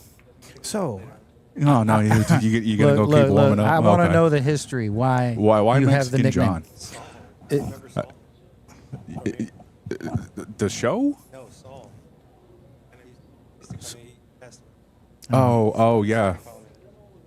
Gotcha. Probably because there's too many damn Johns in Yeah, here. that's what I was thinking.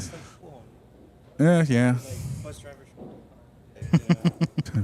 They call me the freaking short bus driver. That's what they do.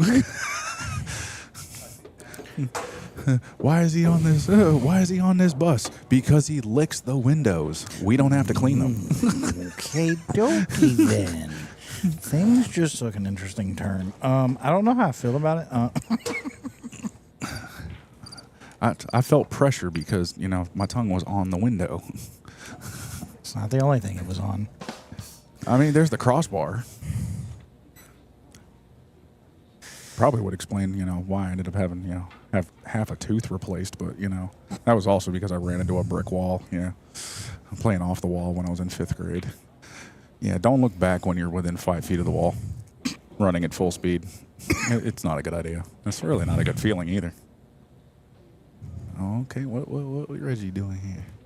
It's been a lot of pretty decent safety play so far, just in this first rack. Well, I mean, it's at that point where we're going to start seeing safety play become paramount. this may get to a point where even though, yes, we've had a solid pace all day, this may be the point where we finally get to where matches are 2.5 hours. Where at that point, there's a reason my camper's in the parking lot, because the fact I respect the players' sleep and everything else. Oh. I'll literally leave it up to them. Do they want to continue and try and get this done before close, or are we just coming back tomorrow? Yes, it absolutely is him. What is that? If you want him to stop Tinto talking, ICU? if you want him to stop talking, give me a thumbs up and a subscribe. Just kidding. Don't stop talking, Justin. What? That's the voice behind Viper Billiards, ladies and gentlemen. Mr. Justin Page. I'm going to take a page out of his book and go ahead and talk about some of our sponsors. So we got Digital Pool here, one of the big ones. Bridging the Gap. A lot of good stuff on there. Loving it. And they have a new app. The app is they do. nice.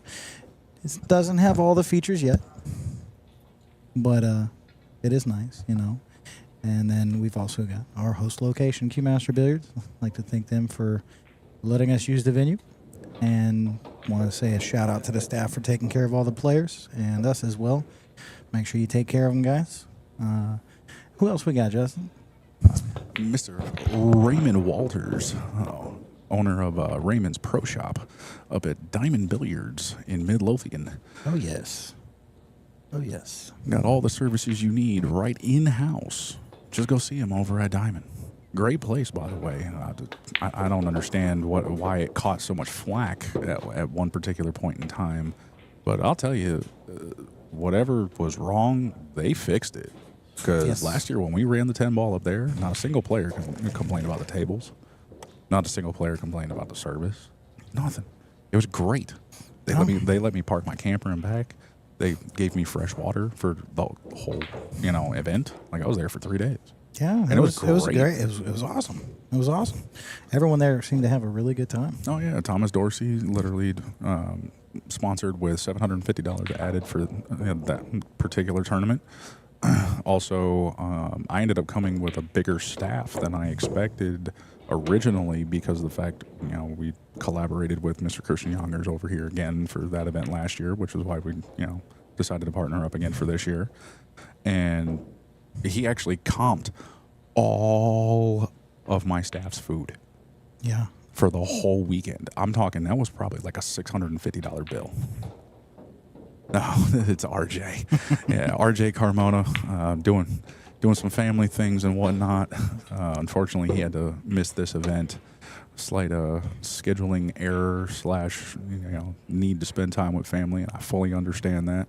I can respect it and appreciate it because, between trying to just live these days, there's so much going on. Who are you telling?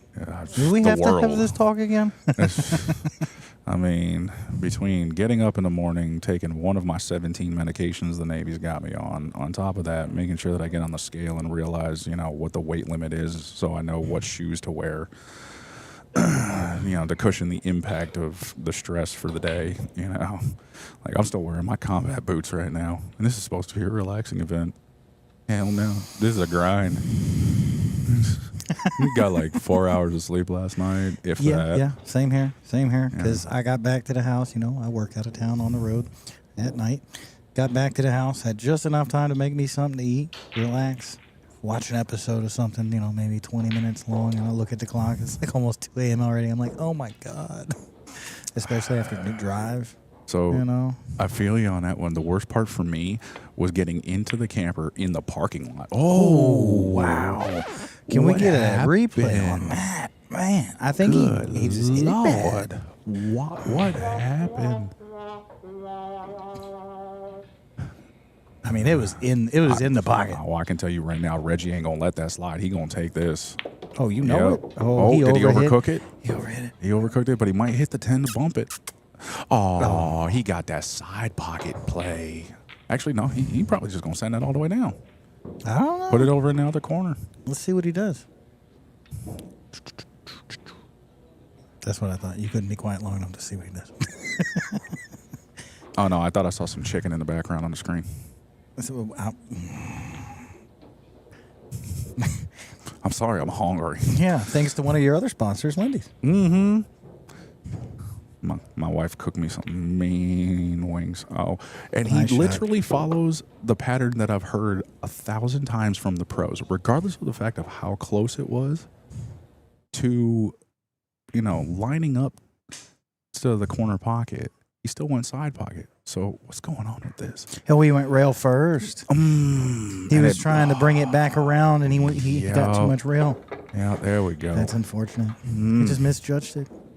I bet he won't do that again, though.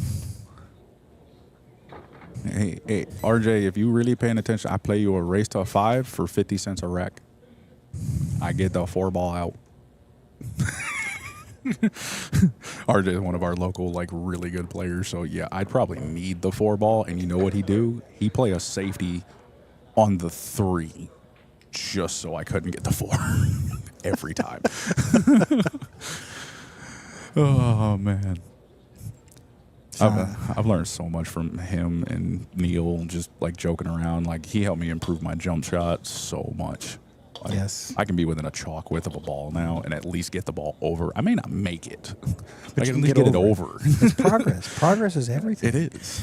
But you got to practice it. And the best thing about it is having these skilled players around you. Is everyone has something they're good at that you can learn from them. Even if it's just something small to help improve your game. Take it, put it in your toolbox, use it for later. Oh, yeah. But you got to practice it.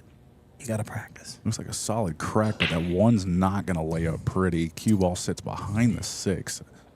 Just looking like a wall of trees in the way. I almost wonder if he's going to take a push here.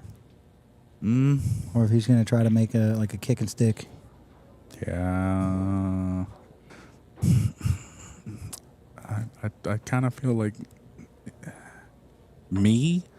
I would play the push probably up behind the 3-5. I think he's going for contact. Yeah, just to make the bank a little bit more guaranteed on the close part. Did he call that? No, but he probably wishes he did. He probably. Well, I don't know because gave it right Reggie back. looks at it, literally says, "You can have that, good sir."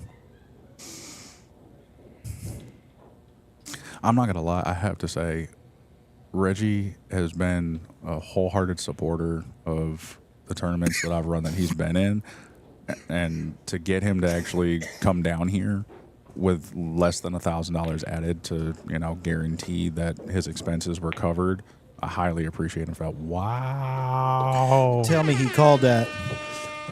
He did because he's still at the table. Oh my goodness, Reggie might be regretting giving him that one, but look at where he is. That's unfortunate.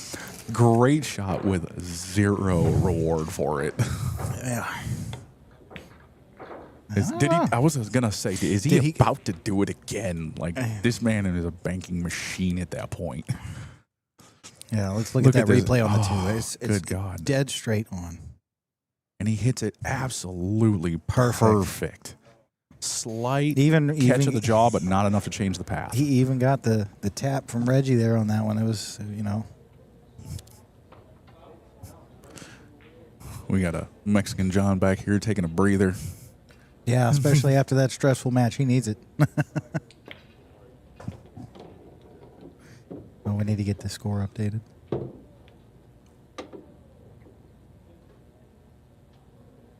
It is the second rack, yeah. Yes. Reggie's up 1. Yes, he is.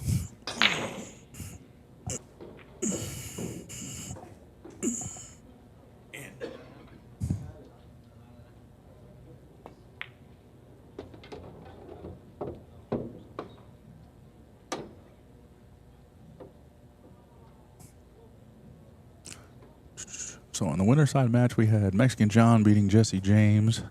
Currently, Mike Davis against Tom Saplicki. It is 6-4 in favor of Mike Davis. The winner of this current match goes on to face Mr. Justin Squires in the first of the money rounds on the B side. So we starting to get into money now. Well, they starting to get into money. Yeah. Oh, went for it there, and But just you know a little what? off. It's not terrible.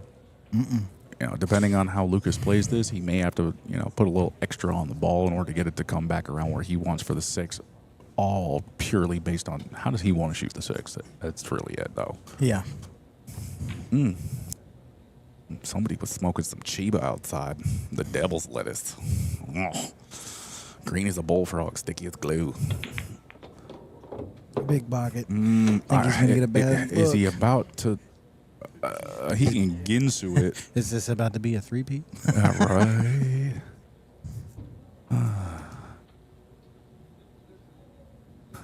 I was gonna say he makes one more bank, and he gonna have more bank than J.P. Morgan.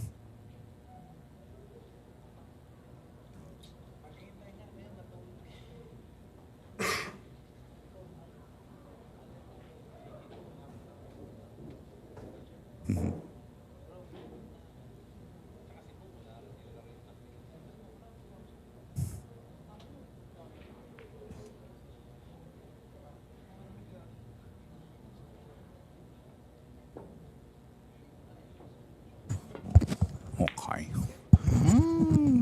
Okay. Oh, the 6 goes. Yeah, oh yeah, it goes all the way down. And I was watching Reggie earlier, and he makes this shot So- 9 out of 10 times. So I'm not the greatest player by any means. Nowhere close. Well, we know that. He's got some pretty dreads though. I'm not gonna lie. He's got some really clean dreads. Probably for. I like how you deflected. You rerouted that conversation really quick, didn't you? Mhm, yep.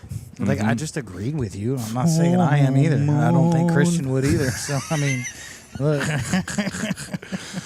But hey, He's like, I'm just the cameraman. Leave me out of it. I'm sure there's a lot of guys on the sidelines of the NFL that say the same thing. I was just here. Why did you hit me? I can still hear you. Don't worry. Oh, lordy lord. Mm.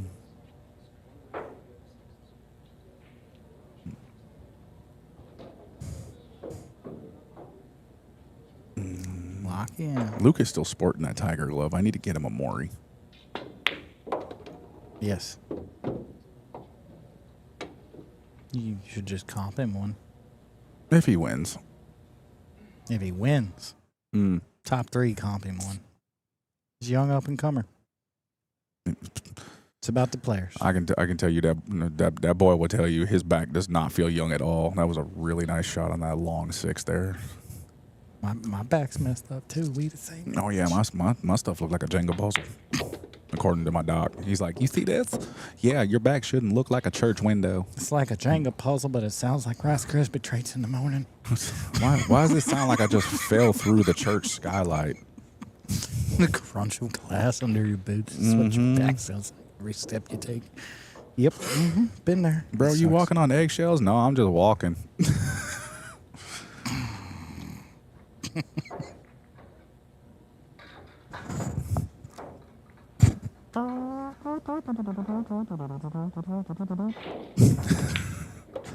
Calm down there. Round and round away he goes.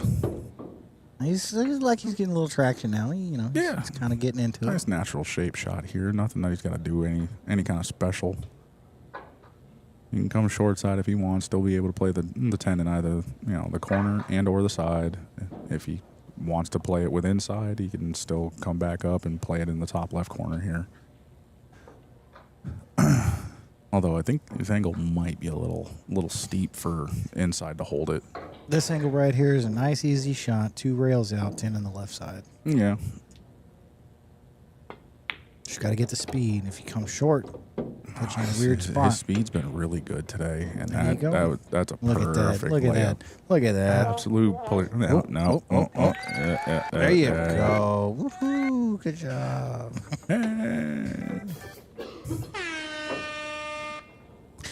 I need the emotional damage button. That's what I need back. I need my emotional damage button. His dreads are so pretty. Look. That side profile, that's a pretty man. See, look, even my wife's looking at him like that's a pretty man. I just wish he'd smile. Reggie, smile. Damn it, he can't hear me. Pause, we're having too much fun. Where's PC Principal? My cameraman can't even drink over here. Emotional damage. Emotional damage. Oh, good Lord.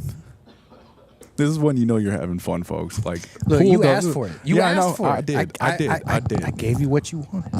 Can I get a ham sandwich with buttered toasted and gravy? He said no.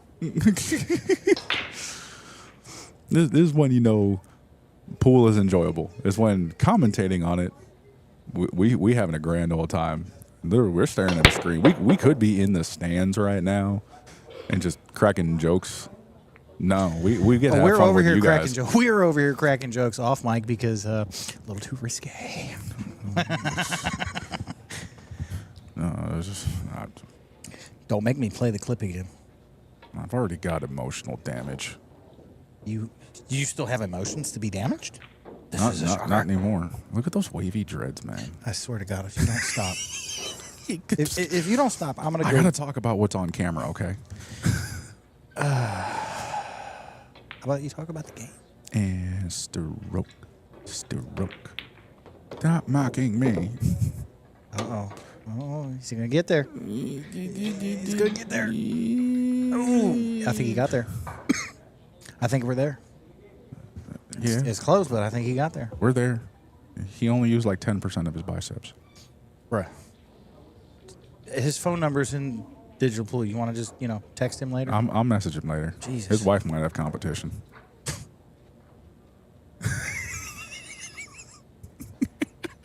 I think our cameraman's about My to walk away. cameraman's like, leave me out of this.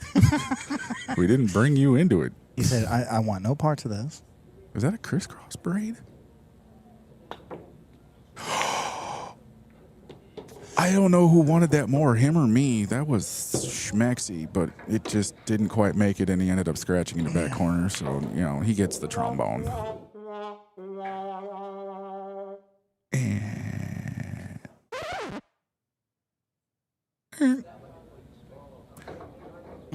It's like a hard slap shot, hits the crossbar, goes all the way up over the rink, and goes in the other goal.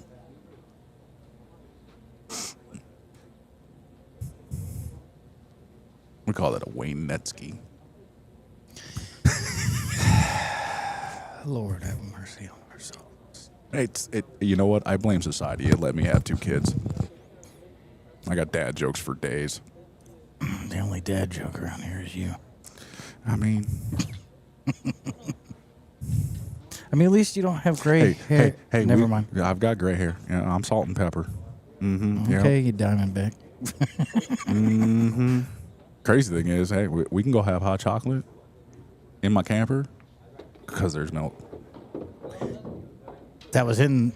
Yeah, no, I'm gonna pass. I'd rather go for the adult beverages Oh, the Crown. that we're not supposed to be drinking. He's right not. now. He's not. He doesn't fall underneath company policy. He's a different thing. I'm gonna smack. You can volunteer for him and drink. You didn't have to volunteer for me.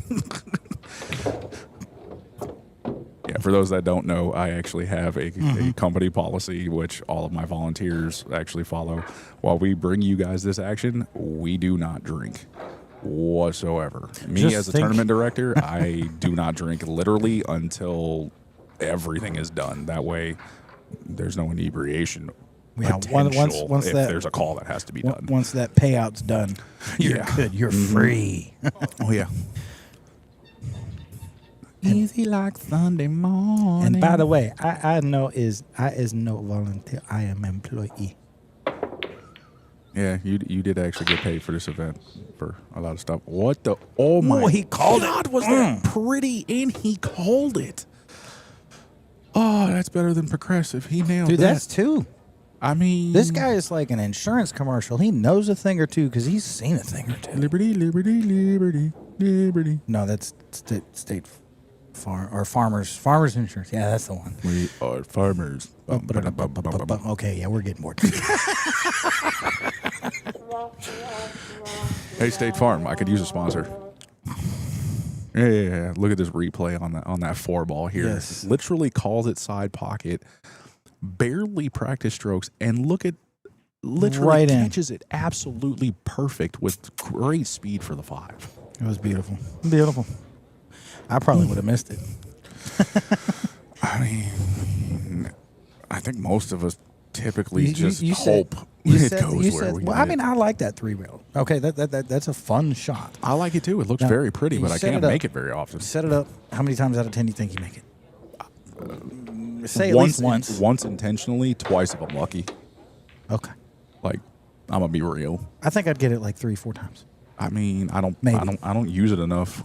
I end up getting it a lot, but Nine ball. not intended. Yeah, that 9-ball and it wasn't intended. But then you don't remember what you did, so now you're just kind of like, Pretty much, yeah. And I don't have a recording like this in order to see, the chicken wing and the hot dog and bologna and everything else in my stroke. Okay, I'm glad you followed that up with. I'm hungry. He obviously talking about food. me, Seymour. No. Or even better from Ridiculous 6. Give me back my thumbs. As you can see in the background, Turning Point Professional Billiard Chalk, one of our product sponsors for this. We've actually got some over here for sale still. It's running out, and I just got this order. I'm loving you guys, loving the product, because you're making me have to order back and forth constantly, which means you're getting what you want, and I get the ability to actually help you get what you want. Literally have been getting tons of feedback today from players saying that a couple that bought it today who said they're literally going to be just either throwing away or giving their old chalk away because they love the performance they're getting out of this. Oh yeah, Turning Point Chalk, the 7500 series, absolutely is my go-to for my break and my jump cue. It basically goes on as smooth and creamy as the Kamui Kageki, but it's not as dirty. Right. Like, it doesn't flake off. Like Doesn't the other flake stuff. off, no residue. none of No, that. like you'll see a little bit on the ball. Because that's what I obviously, use. But That's what I use. It's also typically with those two cues, you're striking a bit harder, so you should expect a bit of transfer. But with the soft, medium, and hard textures, it's all based on the granule size within the chalk that's appropriate for the tip that you're using. And what I mean by that, each tip has a different pore size. So you want the chalk to get there and stay there. Well, you need to use the appropriate, particulate size. We've got diagrams and everything, different charts that'll show you, how to match up your tip and its hardness, regardless of brand, to the chalk that, is going to work best probably and most often for you as per Turning Point. I mean, I went from tone to it, and Yeah. my tone's been sitting in the bottom of the bag. I gave 3 pieces, a brand new 3 pieces of tome away. Like, I had just ordered the blue V10 that came out. I literally gave it away to my buddy Josh Craig, and didn't even think twice about it. I was just like, yeah, but you can have it. I'm good. I got Turning Point. Let's see if he gets this cut. Did he call side pocket? Because he's like a magnet for it right now. Yeah, no kidding. Like, he may as well just start calling everything in the side pocket. Just send it. Right? Just get a little sign that says right here. Go ahead. Go ahead and swap over to that camera. Yep. Yep. Watch. And learn. What? You know what? Look at the manicure. Bruh, really? Yeah. Watch the smoothness of his stroke when it comes through as well. Even that tiny little, it was just enough to push right through it. Call it a day. Are we going to have to get you a change of draws here in a minute? Because, like, you swooning over this boy. I mean, he's majestic. Man. Majestic. Yes. Majestic. Oh Look my at, God. look at. Just looking at his face, let alone his biceps, you know he ain't single. Even Well, if he you didn't, don't see- even if he didn't bring his old lady You with don't him. see that big ring on his finger, bro? I mean, You done. You a lot done. of black guys wear a lot of big rings. So, Oh my God. you know, I That don't was a count stereotype from hell. that. No, that's just a cultural thing. You're killing me, Christian. He said, I'm going to get the close up. We got to see what he's talking about with these manicures. Does he have 2 chains on his watch? That's actually a pretty cool looking chain there. Very nice finish. Bang bang. Moving on to the next rack. Reggie Jackson goes up 2-1 against Mr. Lucas Courtney.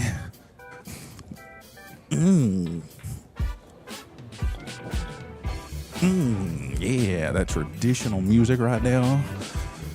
Get your groove on. I think we all know what groove you want to get on, but yeah, we'll go ahead and leave that for Do later. you remember?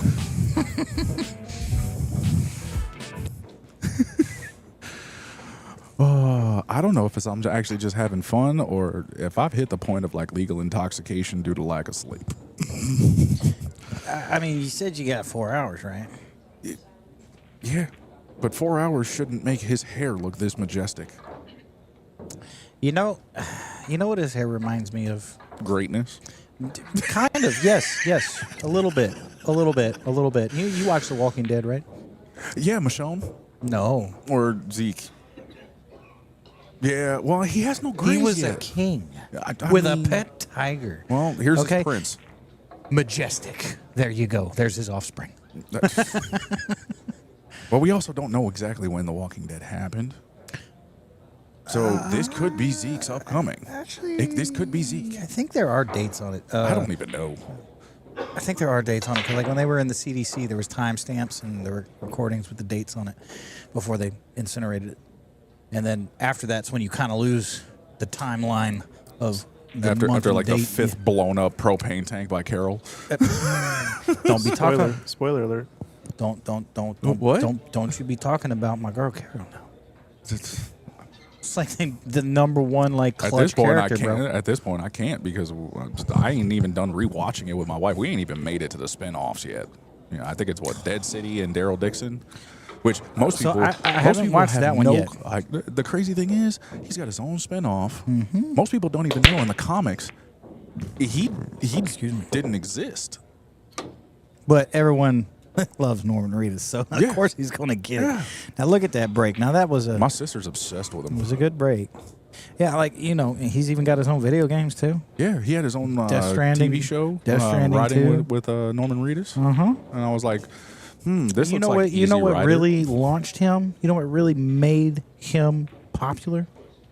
The Walking Dead. No, no. He would have probably never gotten that role had he never played in Boondock Saints. Yeah. I That could was see his real launch point right there when he became like really known. Yeah, I still 'cause- can't even pronounce that phrase. What phrase? The something, the spirit of the thought. I don't know. People can Oh, hate the me for- prayer? yeah, I don't know. I feel my insides boil.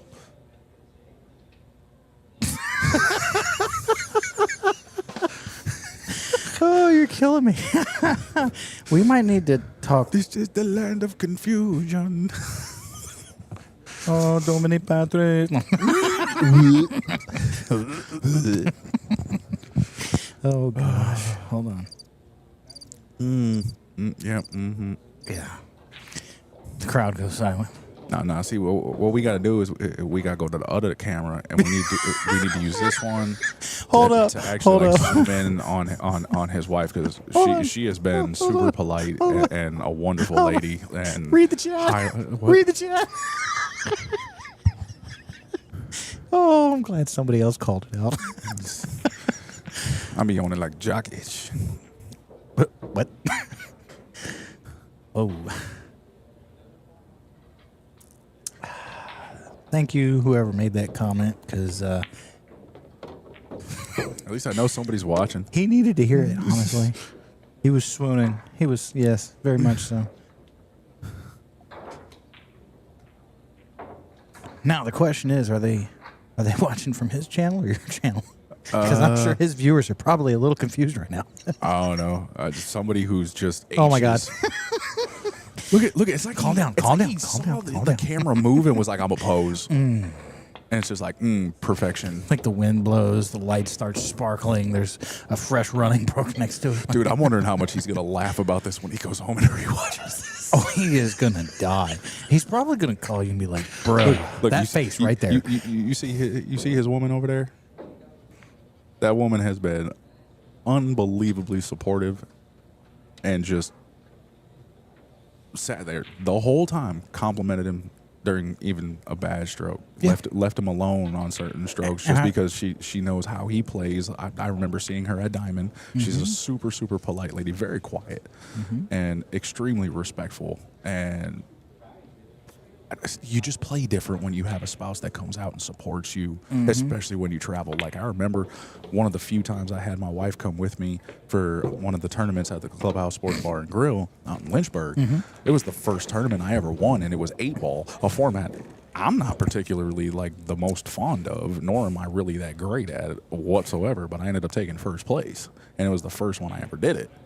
And I was like, okay, I might need to take I it with me a remember little you bit more. because after that you called me. Oh, yeah, you were I like, called everybody. like, bro, guess what happened? Somebody ran your dog over. I don't know what happened. I won the thing. You won the thing. Anybody watching, you can probably agree with me. Winning a tournament, regardless of like how big it is or how small it is like better than retiring from your job. The satisfaction, Like- you just.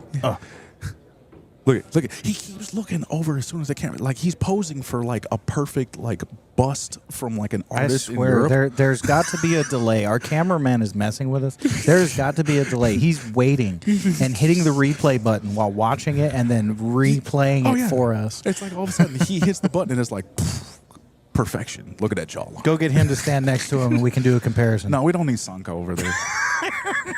It's the Jamaican bobsled team, man. You know, they lost and just retired to promote alcoholic beverages. Even though they were a great inspiration. Oh, he's coming. Here we go. No, I don't need that. We know Jamaica's got a bobsled team. They don't do that great. But if you want to see what good dreads look like next to not good dreads, you could do a comparison. Look at. Look at majestic. Just look at it. If Xerxes had dreads. Oh.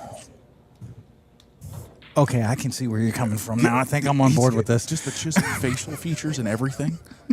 Like, that is a kind and generous God. Mm-hmm. I want to know if he gets his shirts. Read the chat. It's probably a good thing he can't hear I us. don't even know who that is, and I love them right now. Where's my phone?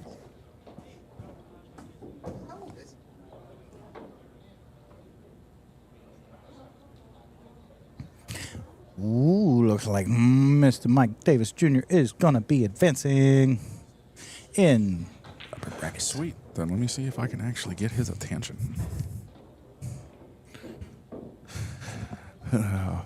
Wait one, folks. I've got to go have like, a starstruck moment / go see Adonis. And just like that, the booth has gone back to normal, and we will resume our normal programming at this time. I just see our camera guy shaking his head like, I don't know what I signed up for, but this wasn't it. All right, so let's get back to the match and get to the nitty gritty here.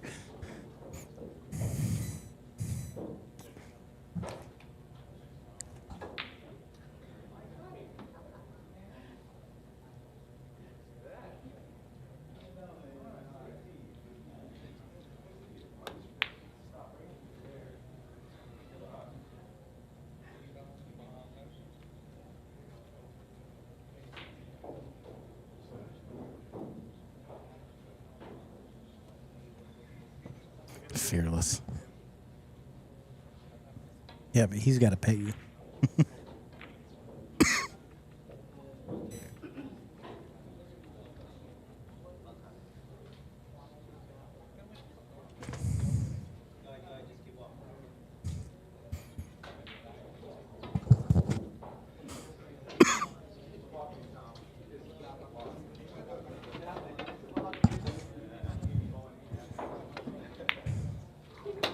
Oh.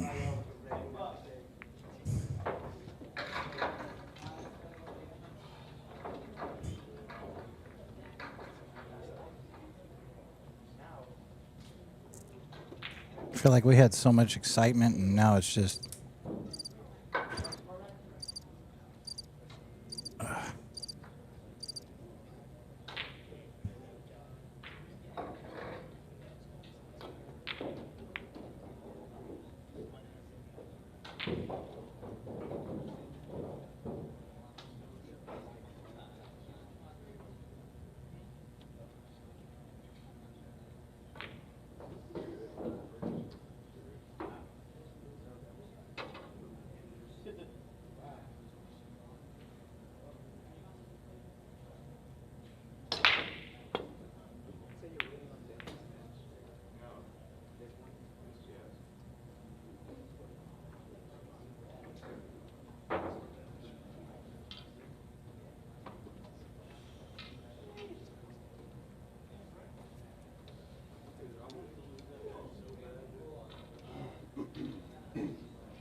Oh, nice. Is he gonna get to leave though? No.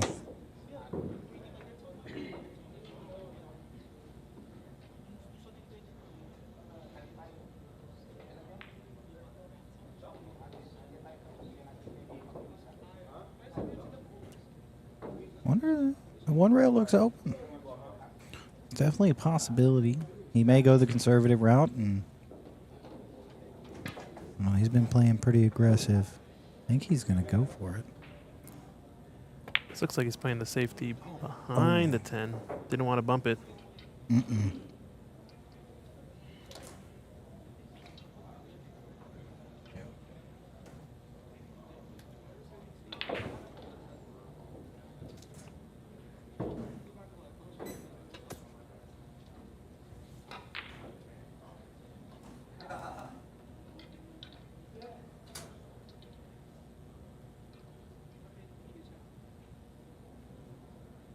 Good follow through here.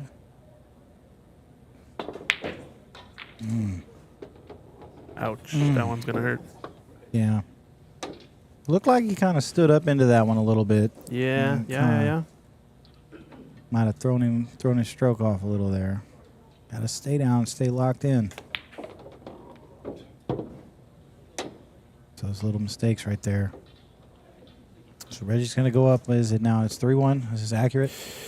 I think it is 3-1, yeah. Okay.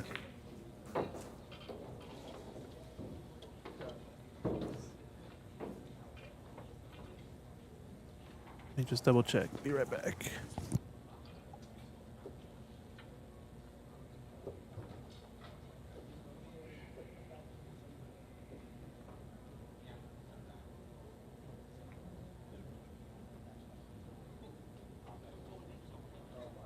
All right, so the score is going to be accurate. It's going to be 3-1.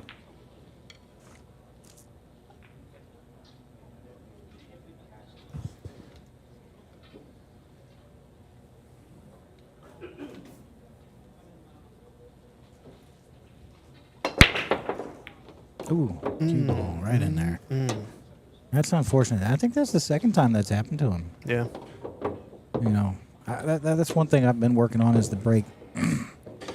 Been basically get it kind of beaten into my head of only hit it as hard as you can control.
Nice little touch.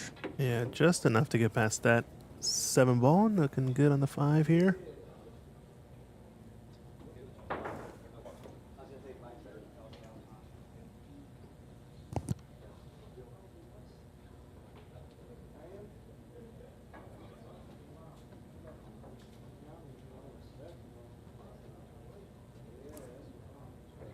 All right. We have a new guest joining us here in the booth. Mr. Mike Davis Jr. How are you doing today? Pretty good. How you guys doing? We're having a blast. Yeah, We're not having a bad. blast. Not bad. Yeah. So what do we got here? Reggie's up 3-1. Yes, sir. He's shooting pretty well.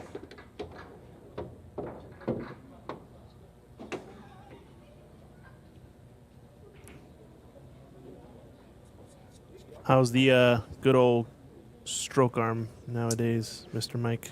It's very hit or miss. I haven't even been able to practice a whole lot the last 2 months, so I've been really struggling on 9 foot. So I can kind of get away with it on the 7 foot and still play well. But today is one of the first days I've played, fairly well on a 9 foot. I was pretty happy, especially the match against Brent Worth earlier. Like that one, I was really happy with how I played. I was watching that match, and I noticed a lot of cue stomping and fist stomping from Mr. Yeah. Brent Worth. So I don't know if it meant that he was just struggling or just not meeting the expectations, and you were just playing really well, or what it was. But it sounded like it went well for you, at least. Yeah, so it was probably a little of both. I played fairly well. Rolls went my way. Things didn't work out for him. And he's young, and sometimes the temperament isn't like 100%. Right. Yeah. To me, I think it's. I mean, if you let your opponent see that stuff, to me, that's just fuel to the fire. It's. Sometimes it is, yeah. Mm-hmm. Yep, you're kind of showing weakness. Yeah, because he was definitely carrying it over to the next shot, to the next rack, and just really getting in his own head. Yep, and he's so talented, so once he gets over that, if he could just focus all the time, like, who knows how good he's going to be.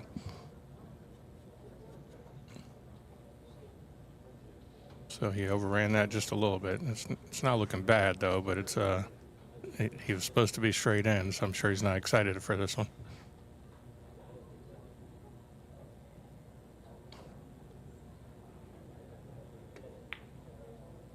Nice. 4-1 up. 4-1 up. Well done. All right, so I got a question for you. How are you liking the status right now of, I guess, American Pool, but specifically the Moscone Cup team? What are your thoughts? There's a lot of drama between that most recent pick, as far as I know. Yeah, there is a lot of drama. I mean, it's hard to say. Like, a lot of people want, Justin Bergman or someone else, but Justin Bergman doesn't show up to as many tournaments. So same with Mike DeShane. It's really a shame that the best players don't always go to all the tournaments. So then you kind of can't pick them because they don't play. So I don't know if, for sure Billy was the right pick, but he's one of the guys that's out there doing it. He's out there competing. So, and at least he's been in that, pressure situation, quite a few times. He's played a lot of international events even this year. And so I feel like of all the years he's played, he might be, more ready this year than ever before. Yep. Yeah, I know. I think it's a fair point. There is something to be said, though. I mean, I think you got to feel for Lucas, for Caso Werner. I think he's probably the one maybe who missed out most on this election. If he had to put, someone up there in terms of who's gotten the hardest part of the deal, I guess. So was he, points-wise, was he a little bit ahead of Billy? Yeah, I think him. I don't remember. I think Billy was not the person based on points to win it. I think Lucas was supposed to win it based on points, but it is a wild card for a reason, I guess. So yeah, that's that's frustrating. A lot of people just want to go straight by the rankings. Like, I wish that was the case. When I was young, I only made the team one time, and it was by being ranked third.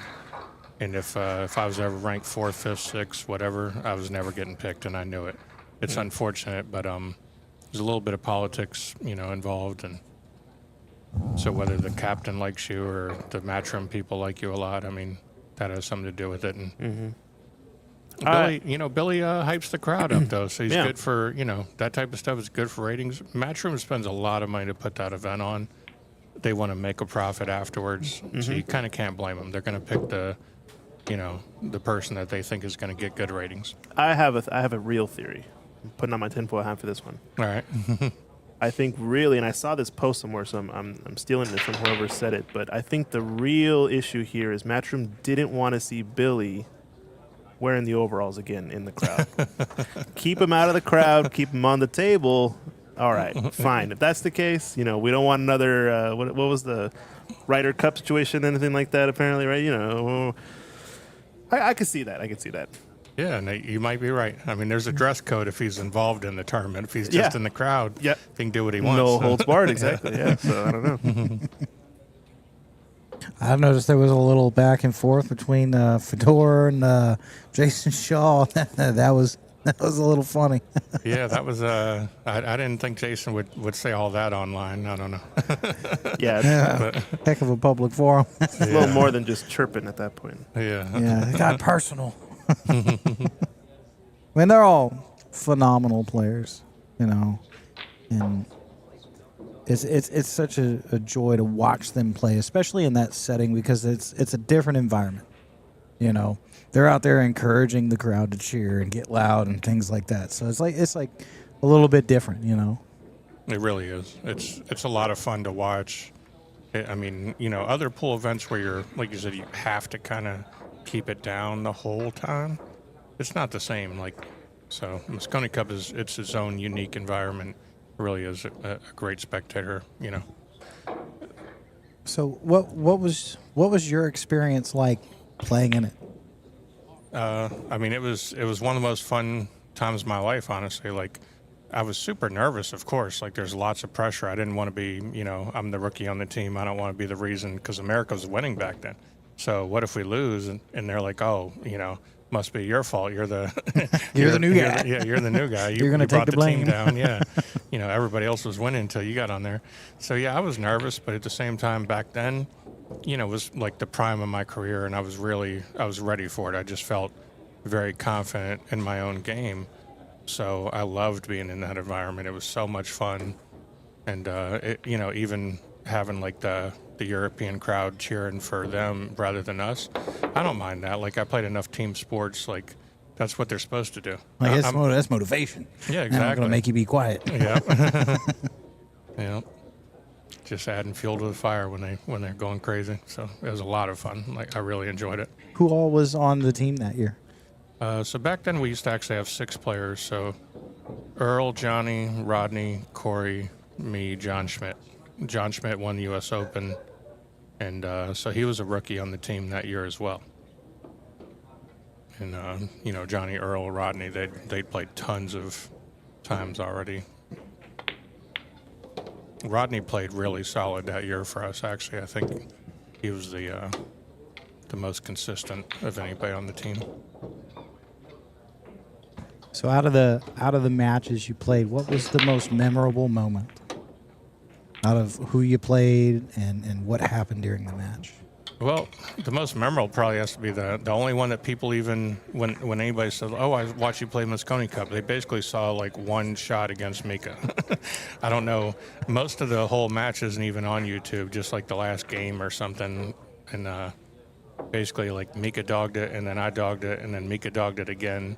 And then I made a really tough cut, where I almost didn't even think it was possible. I was about to play safe.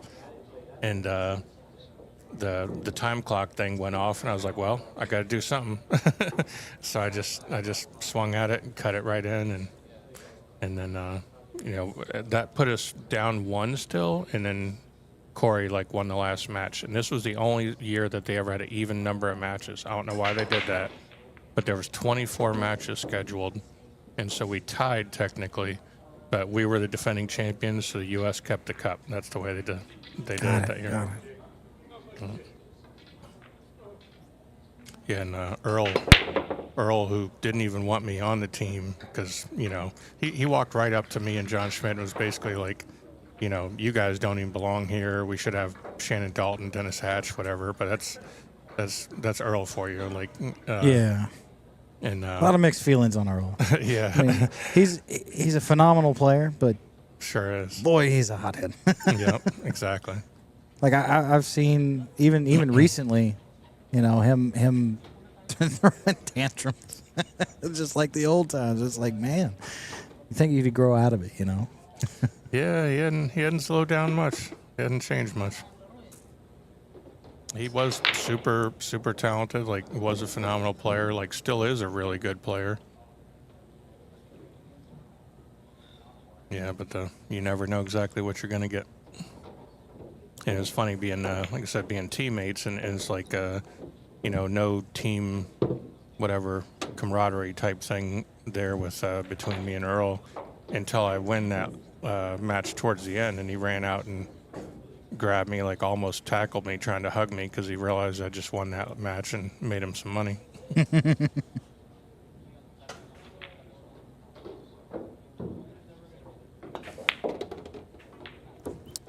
Josh asking in the chat, you streaming Castro Worth match on table 2? Unfortunately, no, we're not streaming any secondary tables. We got all the cameras on this main table with these fun little side shots and whatnot. So only one stream from here on out for the rest of the tournament.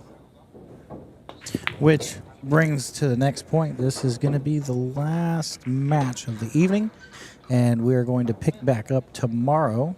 Believe their start time is going to be around 11. That way all the players can have a chance to kind of unwind, rest, get some food, relax, come back, refresh tomorrow, finish this thing out strong. I was wondering how he's going to play that. I feel like I would have preferred to come to the other side, like get close to the 6 with the cue ball, and then when the 5 hits the end rail, it's coming right back up at the 6. Now he's got to go 2 rails, kind of going away from it, or draw it, and he could probably draw it and come back and forth, but I don't know. It looks like a big angle to draw it, right? Yeah. He got awkward here. It's going to be tight. He's got to hit it just right so he doesn't get stuck over there. Yeah, it doesn't look too bad from this view. It's funny watching, you know, it's so hard to see the angles exactly the way you do.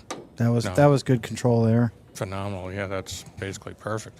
Yeah, we've been talking about the speed and grip on these tables all day with the new felt and rails and everything, and you know they're rolling fast, but everything is gripping English-wise. They're really getting a lot of play off the rails. So these guys that like to utilize those rails to their advantage, you're starting to see them really kind of take off. Yeah. Yeah, it's great when the cloth is not 100% brand new, because then, you know, the spin doesn't grab and take off the rails as well. So right now it's like just that little tiny bit worn in. It's pretty perfect, really. Yeah, this is also my favorite time to play. I also talk about that little layer of nap on the cloth that kind of goes away, and it kind of speeds up the bed of the cloth, and the rails get bouncier. They're not so dead, and they grab the spin. I think you said it exactly right. And they did replace these about, I want to say 3 to 4 weeks ago, It's something like been that. About a month. Almost a month, yeah. Yeah, it sounds like about the right time frame, like for it to play ideals, like, you know, 2, 3, 4 weeks, anything around that is when it plays perfect.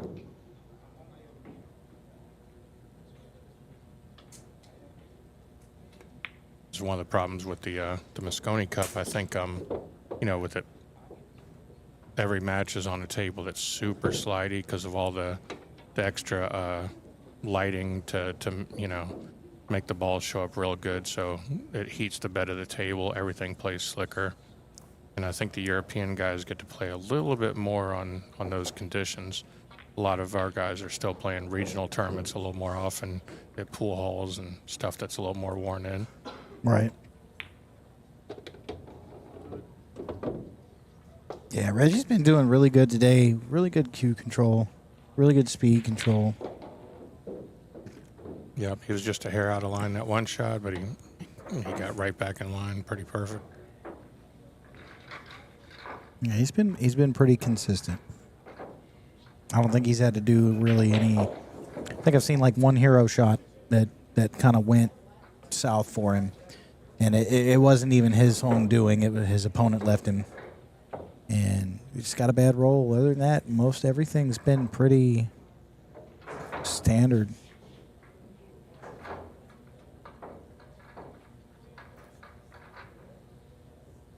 Looks like you're into the hot seat match tomorrow against John, I believe, right? Yeah. One pocket player. Yep. Made it by the skin of his teeth player today, too. I think the second match today he's had that was Hill, where his opponent had the first real shot and made a mistake on the last 3 balls. Wow. Jesse ended up, unfortunately, scratching on that 6 to 7 or 8 transition in the end. Yes. And I was the first one who played John, also Hill, and lost to him on a silly miss on an 8-9 10 out with 10 and 9 over pockets. So, yep, getting away with some, but he's in the hot seat, so it should be a good match either way.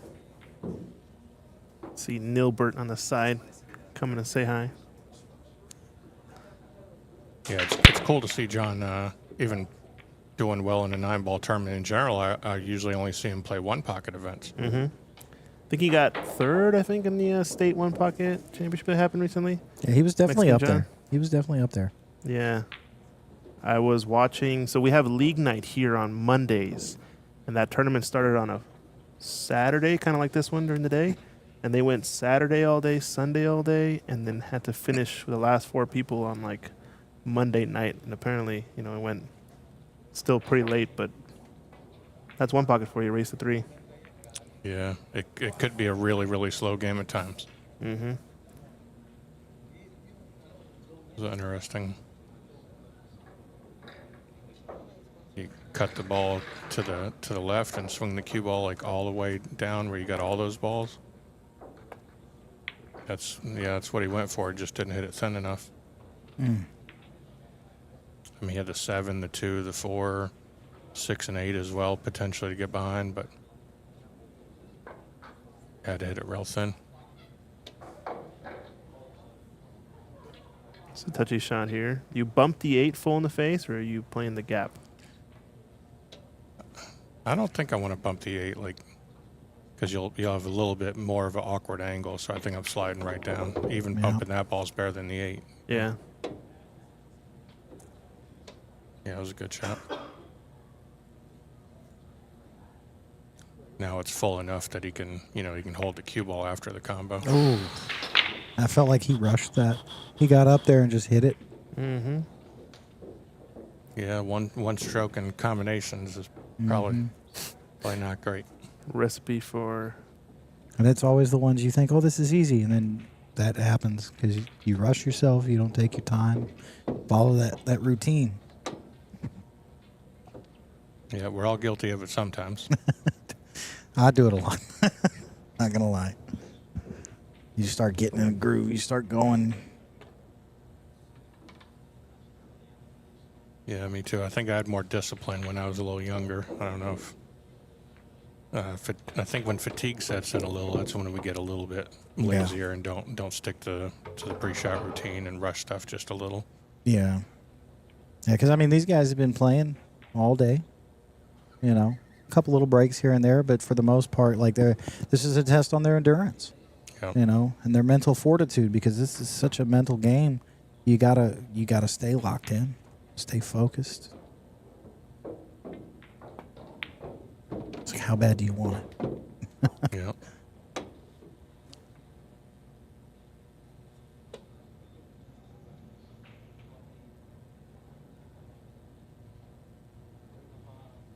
And like you said, Reggie's playing good. Does appear pretty well locked in. And I'll tell you what, it helps a little bit. Like he's a real athletic guy. Like he looks like he's just in phenomenal shape. So probably he's not going to fatigue quite as easy as some of us. Yeah, that is true. A lot of people look at this sport and they go, "Oh, well, you don't need to be physically fit." But it definitely helps. It helps a little bit, yeah. I mean, it could help, just your hand-eye coordination, your break speed, but I think it helps a whole lot in the stamina department. When I was younger and a little leaner, I didn't get tired quite as easy either, but nowadays it's definitely a factor. I can just imagine how it is for a lot of these guys. This isn't their full-time thing either. Working long hours, maybe difficult jobs, and you take this hobby, you try to excel at it, it can really wear you down. Absolutely. Even if somebody, is a great player, but if they're not used to trying to focus this long, it's different. Like working 10 or 12 hours, like, is tough too, of course, but it's a little bit different than having to be like 100% dialed in on something where every millimeter could make a difference, Yeah. So you have to stay really focused on pool for long, long periods.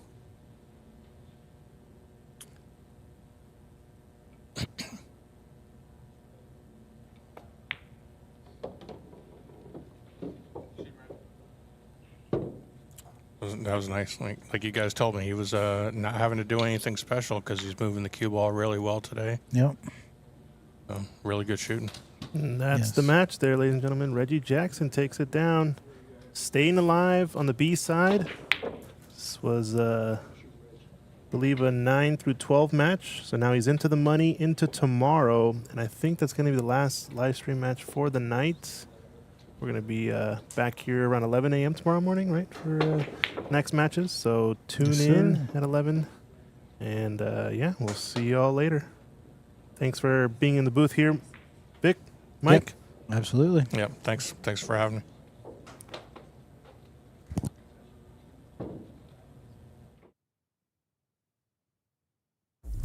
Digital Pool is the ultimate app for billiards enthusiasts, tournament directors, and league operators. Digital Pool enables world-class billiards events by using innovative technology to enhance and streamline the experience at every angle. Experience features like live scoring, text notifications, table assignments, real-time match updates, automatic reporting the FARGO rating, player stats and profiles, live streaming overlays, online player registration, and digital payment tracking. Enjoy all this and more by signing up for your free account at digitalpool.com.